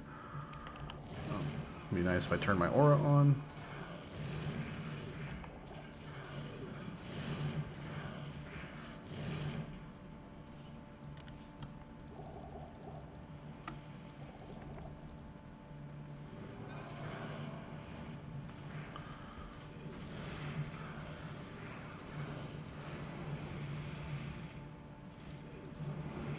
god. Come on, Baal, just fight me fair. You coward. You big crab-shaped coward. What's hitting me? That was odd.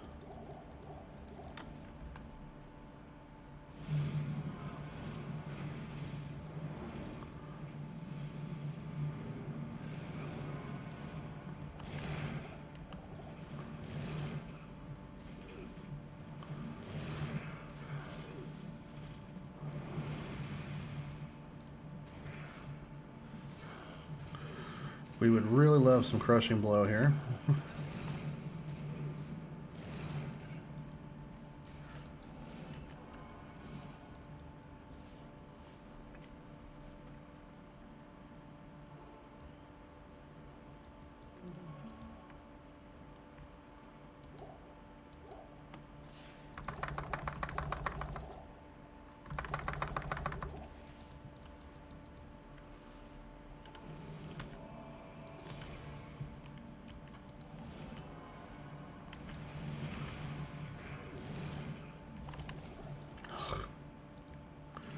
I don't know if it's been a while since I fought Baal with him being this annoying.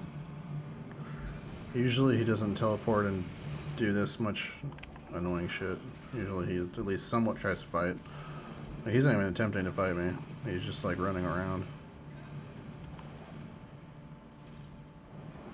Oh my god. Stop teleporting.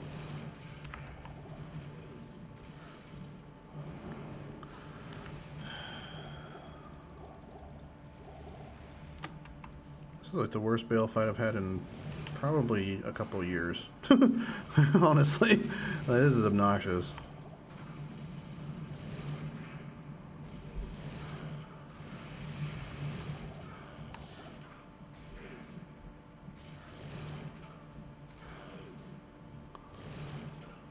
My attack rating is not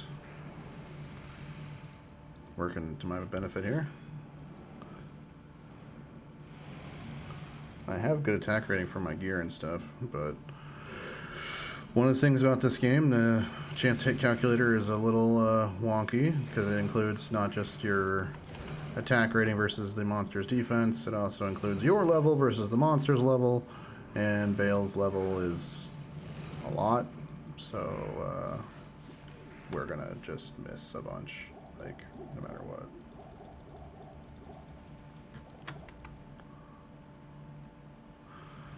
That's why also in Hell, Baal's kind of hard to hit, because he's level 99. And again, when fighting bosses, particularly ones that have big shit they shoot out like that, I always want to be on the opposite side as my mercenary, because if he does his little Nova thing, yeah, he'll hit both of us, but I don't want him to hit both of us with that or his mana burn thing, that thing. So I always try and be on the opposite side of my mercenary.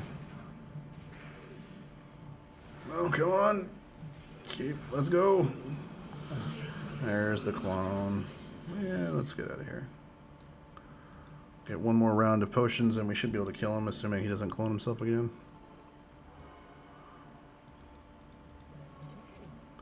This should go much smoother, actually, in Nightmare, believe it or not.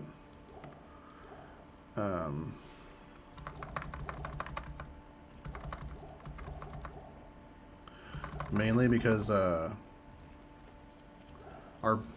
build will be coming a lot more online, and we'll have probably, hopefully, a much stronger weapon. Because we'll be able to make, and also we'll probably have crushing blow either on ourself or our mercenary by then via strength.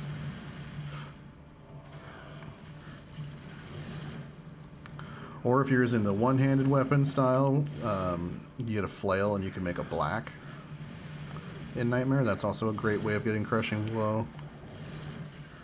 Ow, that freaking hurt.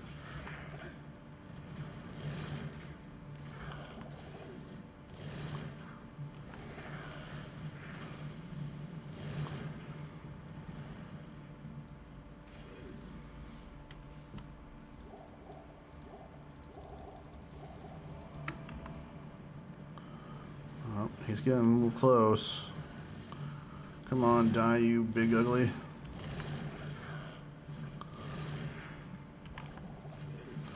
The king of the crab people. Oh my goodness. Come on, fight like a man.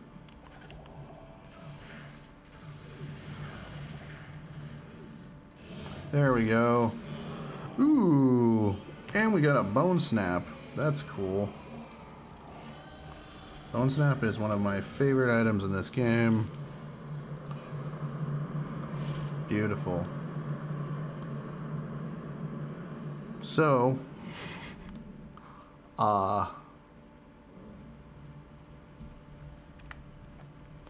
let's just kind of take a look at this, and it's going to be pretty epic. So our vengeance damage right now is 148 to 344. Yeah. Yeah, it has slow attack speed, but I'm going to have Larzak punch a hole in this. We're going to put a Shale Rune in it, and I don't care. This will carry us through Nightmare. Not a problem at all. And we could up it eventually if we wanted. This is an amazing find. There's, like I said, there's lots of items that would be cool upgrades for this character. This is one of them. Like I said, the only issue with this one is the slow attack speed. But if we get a Shale Rune and put it in here, yeah, Sabertooth, this is where I'm so stoked we found this.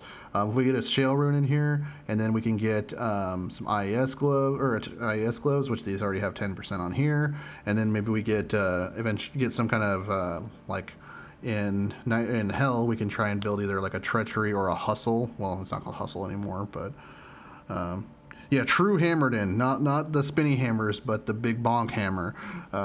I love Bonesnap. This was actually the first character I ever beat like the whole game all the way through Hell with, was a barbarian that I found a Bonesnap with, and I used it to bonk every monster on the head with it for the rest of the game. I upped it twice, and I beat the game with it, and I was a concentration barb. And I adore this item. I think it's just so cool.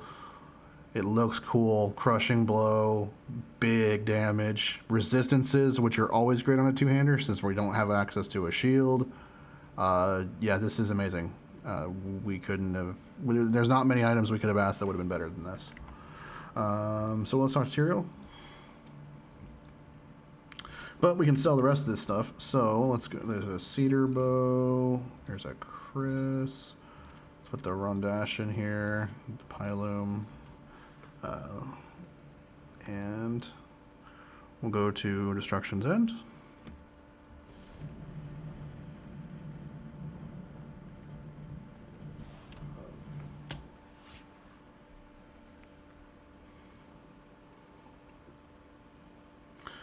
We will now be known as Slayer Batman. And of course we named him Batman because Batman is vengeance, and we are the Vengeance Paladin. So before we go into Nightmare, let's do some a little bit of farming with our newfound Bonesnap, because I want to see this thing in action. I'm pretty excited. Like I said, I've used it on a Barbarian before, and I believe I used it on a Druid once, but I have not used it with Vengeance. So let's take a look and see what we can do with this thing. Yeah. I can't. If I had the camera on, you'd see that I'm grinning ear to ear. I love Bonesnap. It's such a cool item.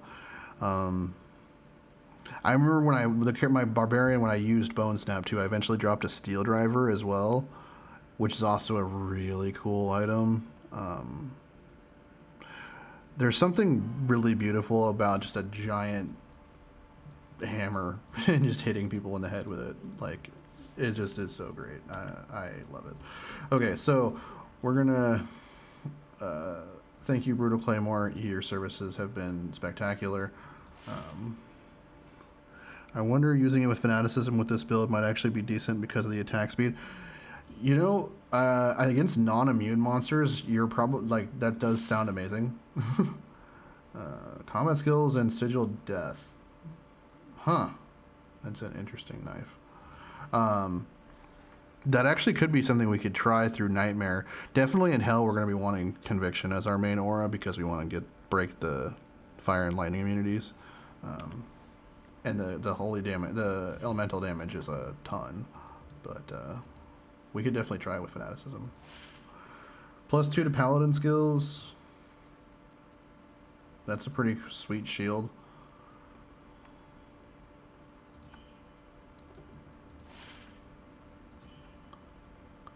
Okay, so let's get some potions.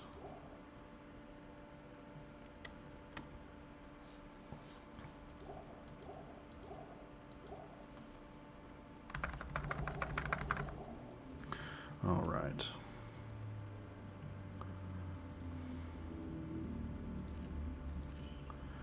And we're not going to need that. We're no longer going to need that. We're no longer going to need that. We will keep the Partisan because we want that for our Merc.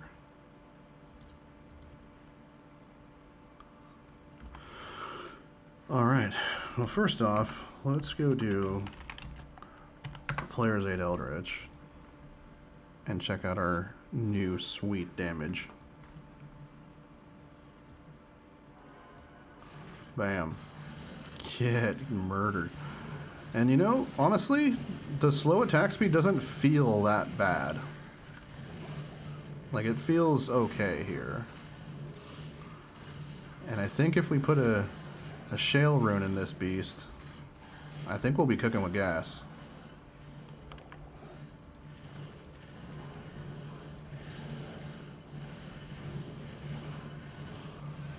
Oh yeah.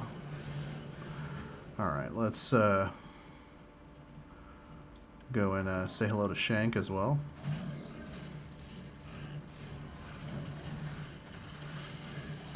Oh yeah, we're just like one-shotting or two-shotting everything. This is cool.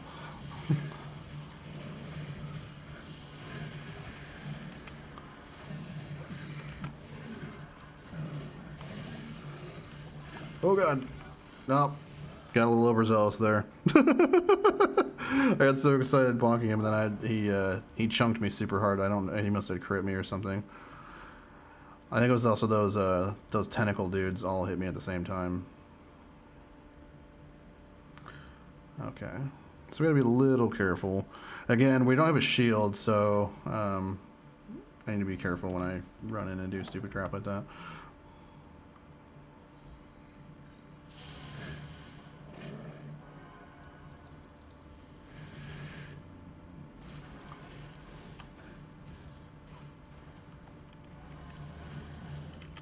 Okay.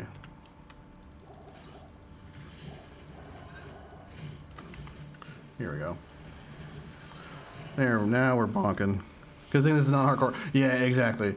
That's another reason why I tend to not play a ton of hardcore, because I'm kind of a dumbass, and I get really excited, and I have ADHD, so sometimes I will run in and do stupid crap like that and get myself murdered.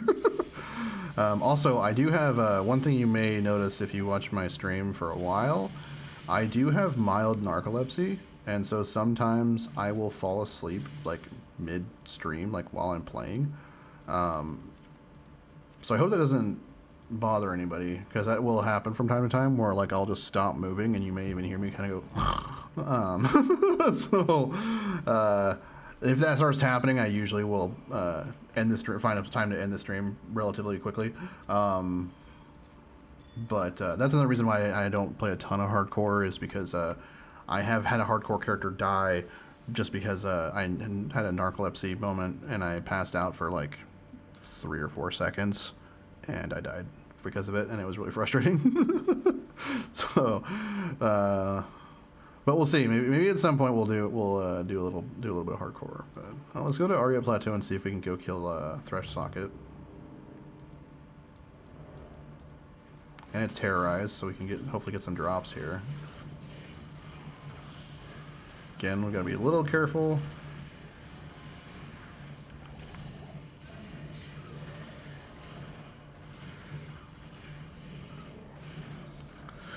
What do you guys think about terror zones? I know some people I think they're really great. I think that one of the things I hate about a lot of modern games is the constant, all the time level scaling. Like in D4, like I never felt like leveling up did anything. Like it was like, oh cool, I get another skill point, but like all the monsters got stronger too, so like I don't feel any different.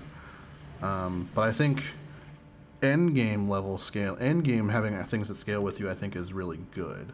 So what do you guys think? Are you a fan of the Terror Zone stuff? All right, rare pike. Let's take a look. Got some enhanced damage, maximum damage, a bunch of poison damage, and prevent monster heal. This is probably stronger than the one he currently has. Oh yeah, big damage increase. So that's a great upgrade for our mercenary right there. Let's go ahead and put some vitality. We're going to keep cranking on Vengeance. Vengeance is now almost maxed.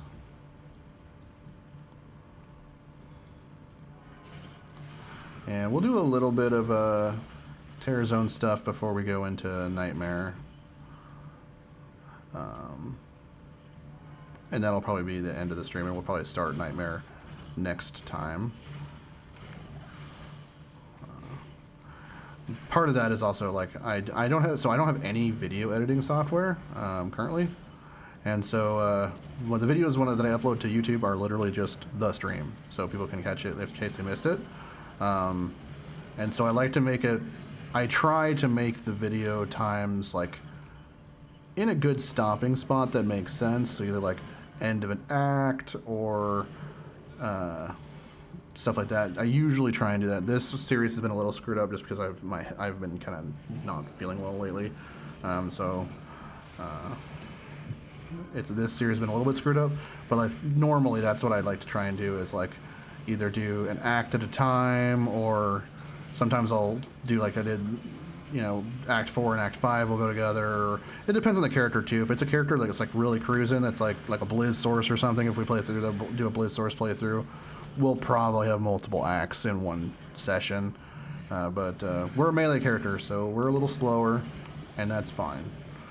That's another thing that I like to talk about on the and get your guys' opinion on is I am not the type of person that thinks that just because something isn't the very most powerful thing you can do. I know a lot of people are like, oh, why would you play that build? It sucks. Well, because it's fun, right? Like, I don't think it's just because something's not the most powerful thing you can do that it's bad. I think that playing these kind of weaker builds, like a melee build that takes a little longer, you're not moving as fast, you're not doing player's aid as much, but if it's fun, then who cares? So like when sometimes people ask me like I'm getting into D2 or whatever game, what character should I play? Dude, play the one you think looks cool or does cool shit. The same thing in like, I play a lot of fighting games, and people would be like, oh, well, what character should I play in like Street Fighter? I'm like, I don't know. Is there a character that you've seen that looks cool? Or you like their vibe or whatever? Like, if you think Chun-Li is cool, play Chun-Li. If you think Ryu is cool, play Ryu. Like, don't worry about if the character is quote-unquote good. I do that with pretty much everything that I do, though. Like in Magic, I prefer to play control decks mostly. Except in Legacy, I play combo a lot, but in general, I play like control decks. I think those are really fun for me. I like the kind of brain teaser of trying to like control the game and force a specific outcome in my favor, and kind of that slower play style. And I'll play control even when it's bad. I play mostly commander these days, where control's not the best. At least not traditional control. Like prison's pretty good, but like actual control with like counter spells and board wipes and stuff is not the most powerful thing you can be doing. But I like it. I think that's fun to me, and I think it's an interesting challenge that I present to the rest of the players. Like, hey man, like, if you play something really broken, I'm gonna kill it. Like, you know I'm gonna kill it because you know my deck has got more removal than everybody else's. Ooh, a War Axe? This could be a cool... Nope.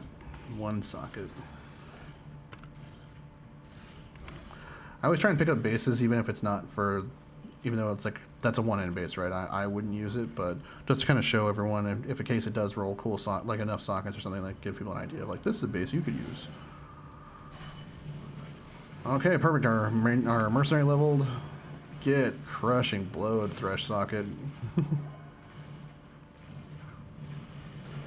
Boom.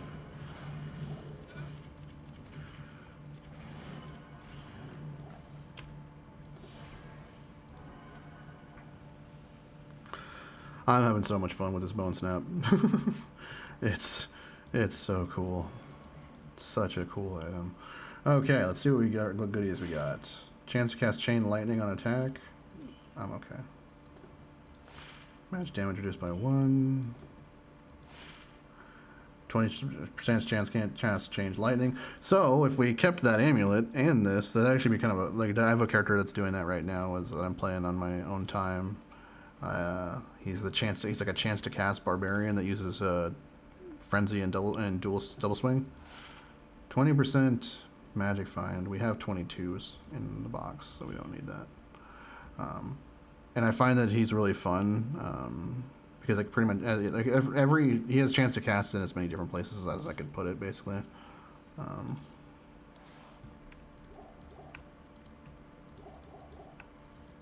So he's not high enough level yet, but I have like a Wisp projector set aside for him and a Carrion Wind set aside for him and stuff like that. So he's gonna be super fun.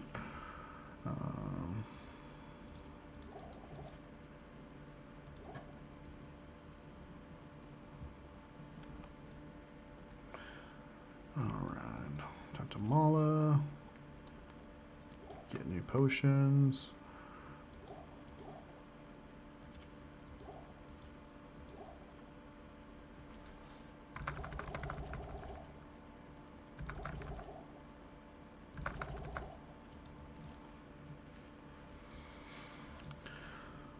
Alright, let's go back down to players 1, and let's do Baal one more time, actually, with this new sweet weapon we have.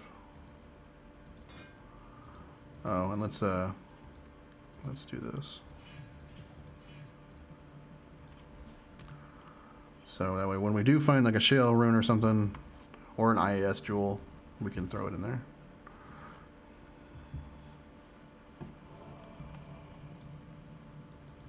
Bam. Bam. These explodey guys suck.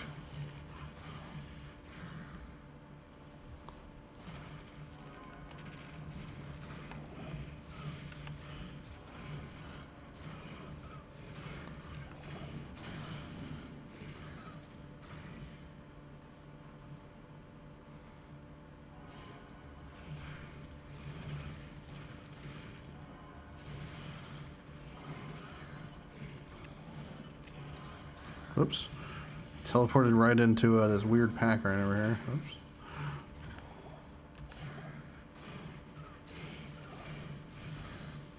Alright. Making our way towards Baal. We'll do this second Baal run here, and we'll see how it goes. Get wrecked. Death Lords are not nearly as spooky when we can kill them in like 2 hits. Boom. Boom. How you like me now, Harpies? Boom. Now the next problem we need to solve is mana. So if we can get like a dual leech ring, or we can craft some like gloves that have some dual leech, that would be great. Because again, our spell costs 8 mana. So even if we had, we're doing like 100 damage, however much our physical damage is like at least 100 damage a swing. So even if we had 4% mana leech, that would basically cut our casting costs in half.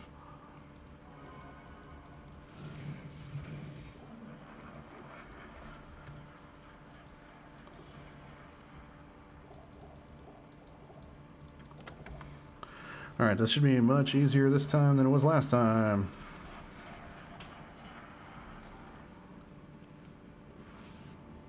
These first 2 waves are probably going to suck just because we have to be like up here, and he's going to decrepify me and all that jazz. Yep. Boom.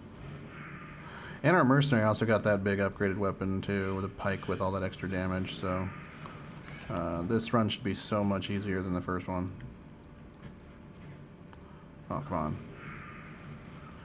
You gotta hit him. Can't kill him if we can't hit him.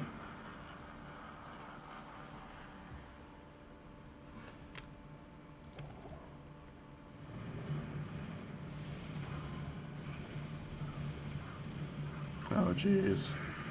Come on. Bang. Alright. There we go.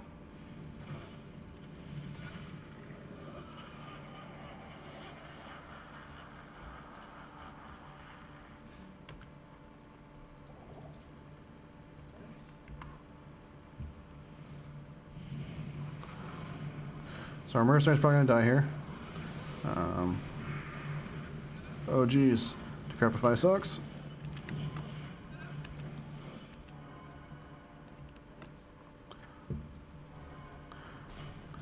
For some reason, Hydras do like 1 billion damage to mercenaries. So, I fully expected him to die there.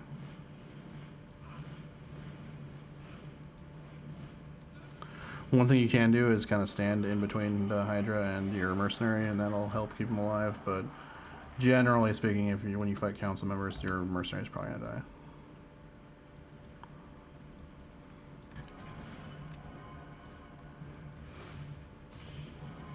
Oh yeah.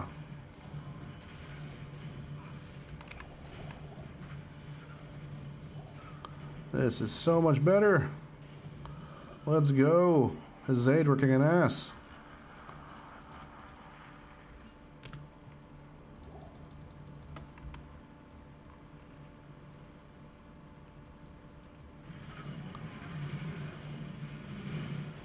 Alright, we got one of them down. That's better than we did last time.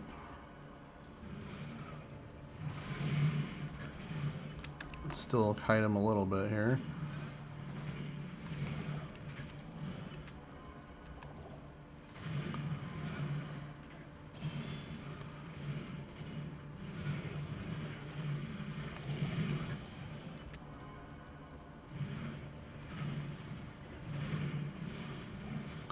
Another one down.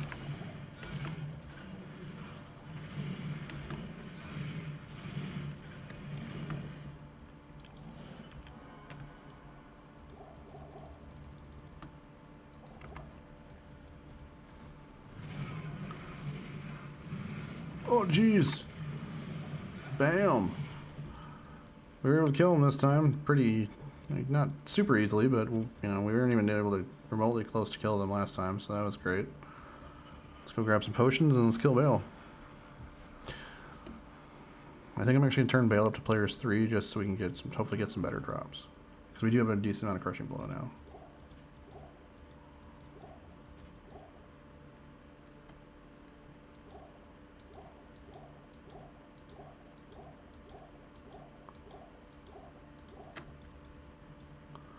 And our skill, again, Vengeance here, so if next level will be, Vengeance will be maxed. And then we can just focus on Conviction and those synergies, or again, as was suggested, we could make our way down to Fanaticism. And that could be potentially very fun, because even level 1 Fanaticism is giving us some attack rating, which kind of balances out with Conviction, because Conviction has minus enemy defense, so it's very similar. Has plus 50% damage, and that is our physical damage. I don't think, though, that that affects Vengeance damage, if I remember correctly, because I know Might doesn't. It will still get it'll buff our physical part, but it won't buff the elemental part, because it's added damage from outside of the weapon itself. Like, added in, so it's kind of, Vengeance is very quirky the way it works. But we would get the attack speed, and it would also be good for a mercenary. So, that is an option we could do. We could mess around with it, but for now, let's go kill Baal. And we'll go ahead and put it on players 3 and see if we can get some good drops here. Things I would look for, some like Sanders or Bloodfist would be cool. Boom. Oh yeah, look at this damage. Compared to that with our sword, like this is wild. Alright, he did clone himself, and I don't really want to deal with that, so we will... And he killed my mercenary instantly. Holy biscuits and gravy. So I wasn't expecting my mercenary to die that fast. He must have gotten hit with both. They must have both casted that mana burn spell in his face, like at the same time. That would nuke him down pretty fast. Luckily, he's still not super expensive to bring back. It's only, 9k.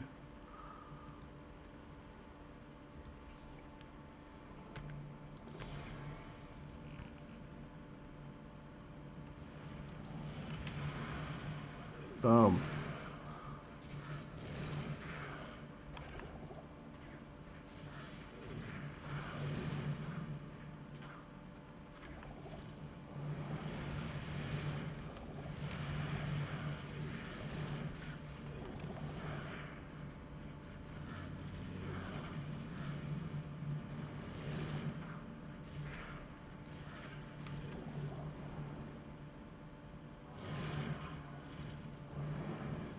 He's still teleporting a lot like a jackass.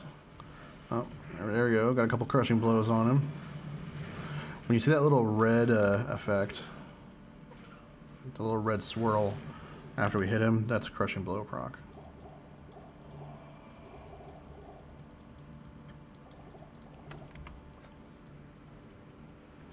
And what crushing blow does, for anyone who doesn't know, maybe following along at home, crushing blow does it's 12.5% of their current health, whatever that may be. So if they're at full health and they have a lot of health like Baal, it does a ton of damage, which is why crushing blow is so important for melee characters versus bosses. Okay, we got some gloves here. So speaking of crushing blow, we got venom grips. These have some lifesteal, some additional crushing blow, and a bunch of poison resist on it.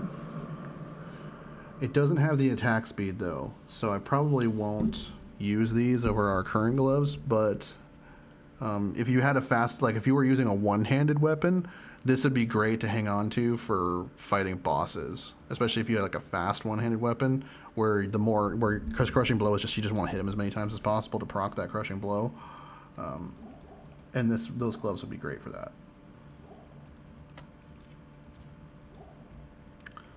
And then we got our wrist sword.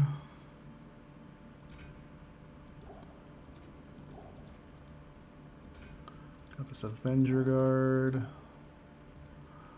And a Codex.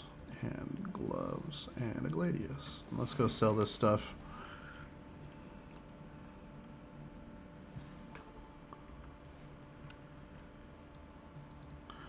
Let's get Deckard Cain to do his thing.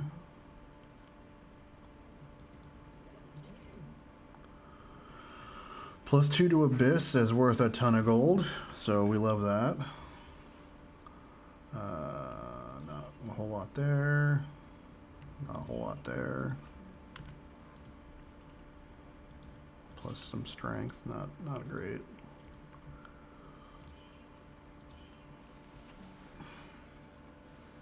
So I'll hang on to these as well, also because they have a billion poison resist on it. So we could use it to kill Andariel, and it would be good for that. We'll go ahead and get rid of these. We don't need those anymore. These are our new boss killing gloves.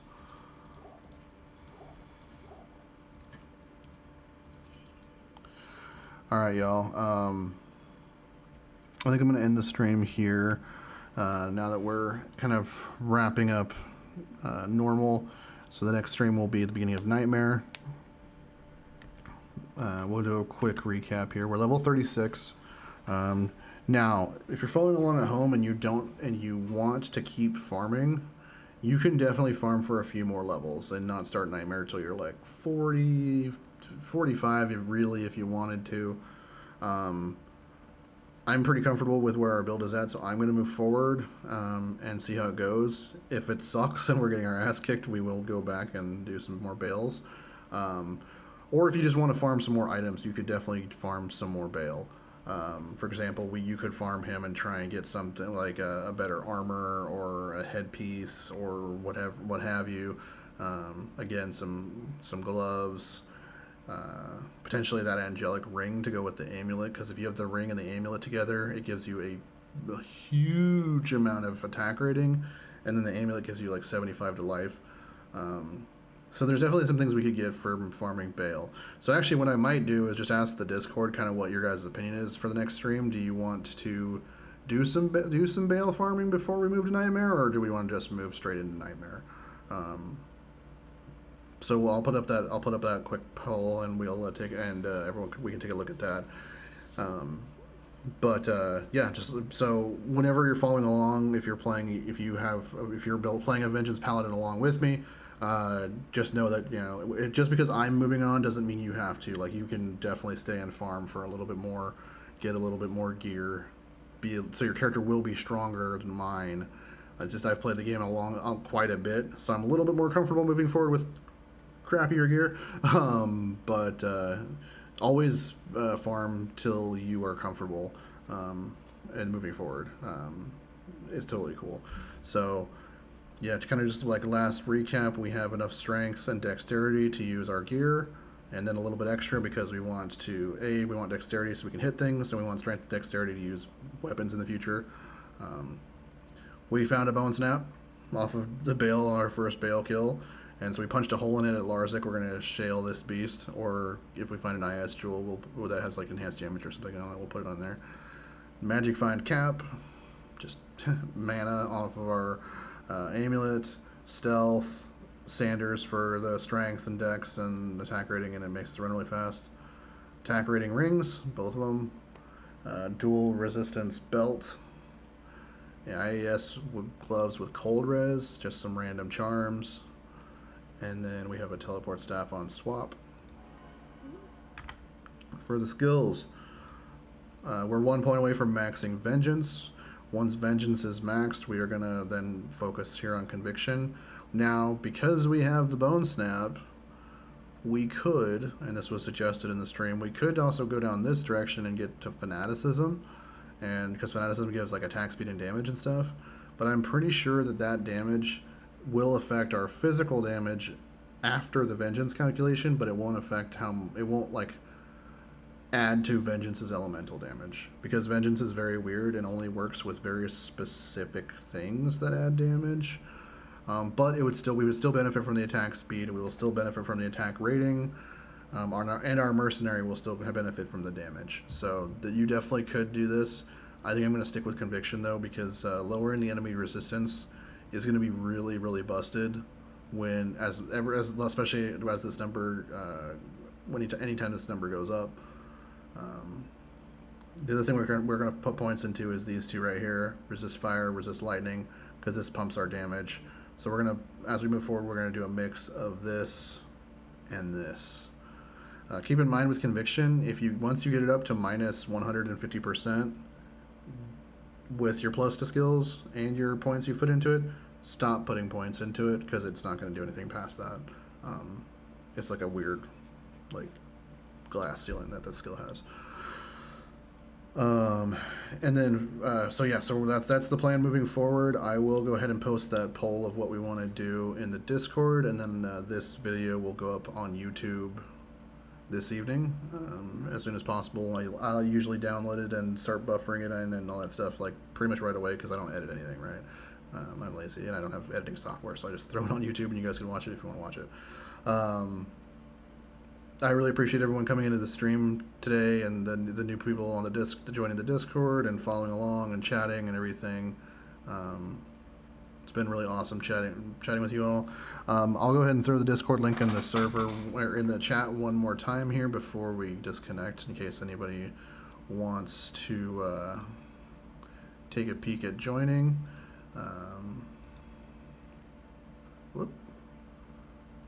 My computer's freaking out here. Sorry. There we go.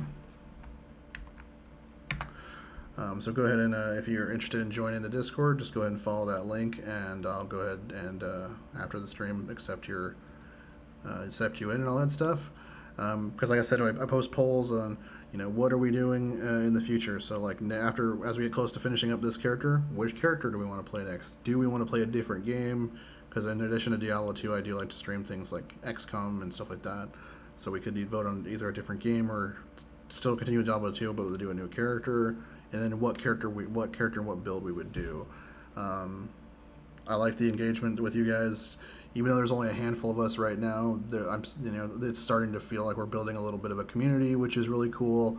And so everyone can just chat in the Discord and kind of get to know each other if you want, and if we want to play some Diablo 2 games together or something like that in the future, that could definitely be doable. So.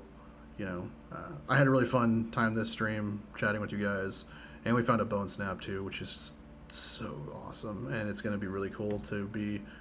We're a big badass paladin with a big badass hammer, and we're vengeance, and we're gonna bring vengeance on some of these demons in Nightmare in the next stream. So, thanks everybody for watching again, and I'll see you guys tomorrow. Thank you so much.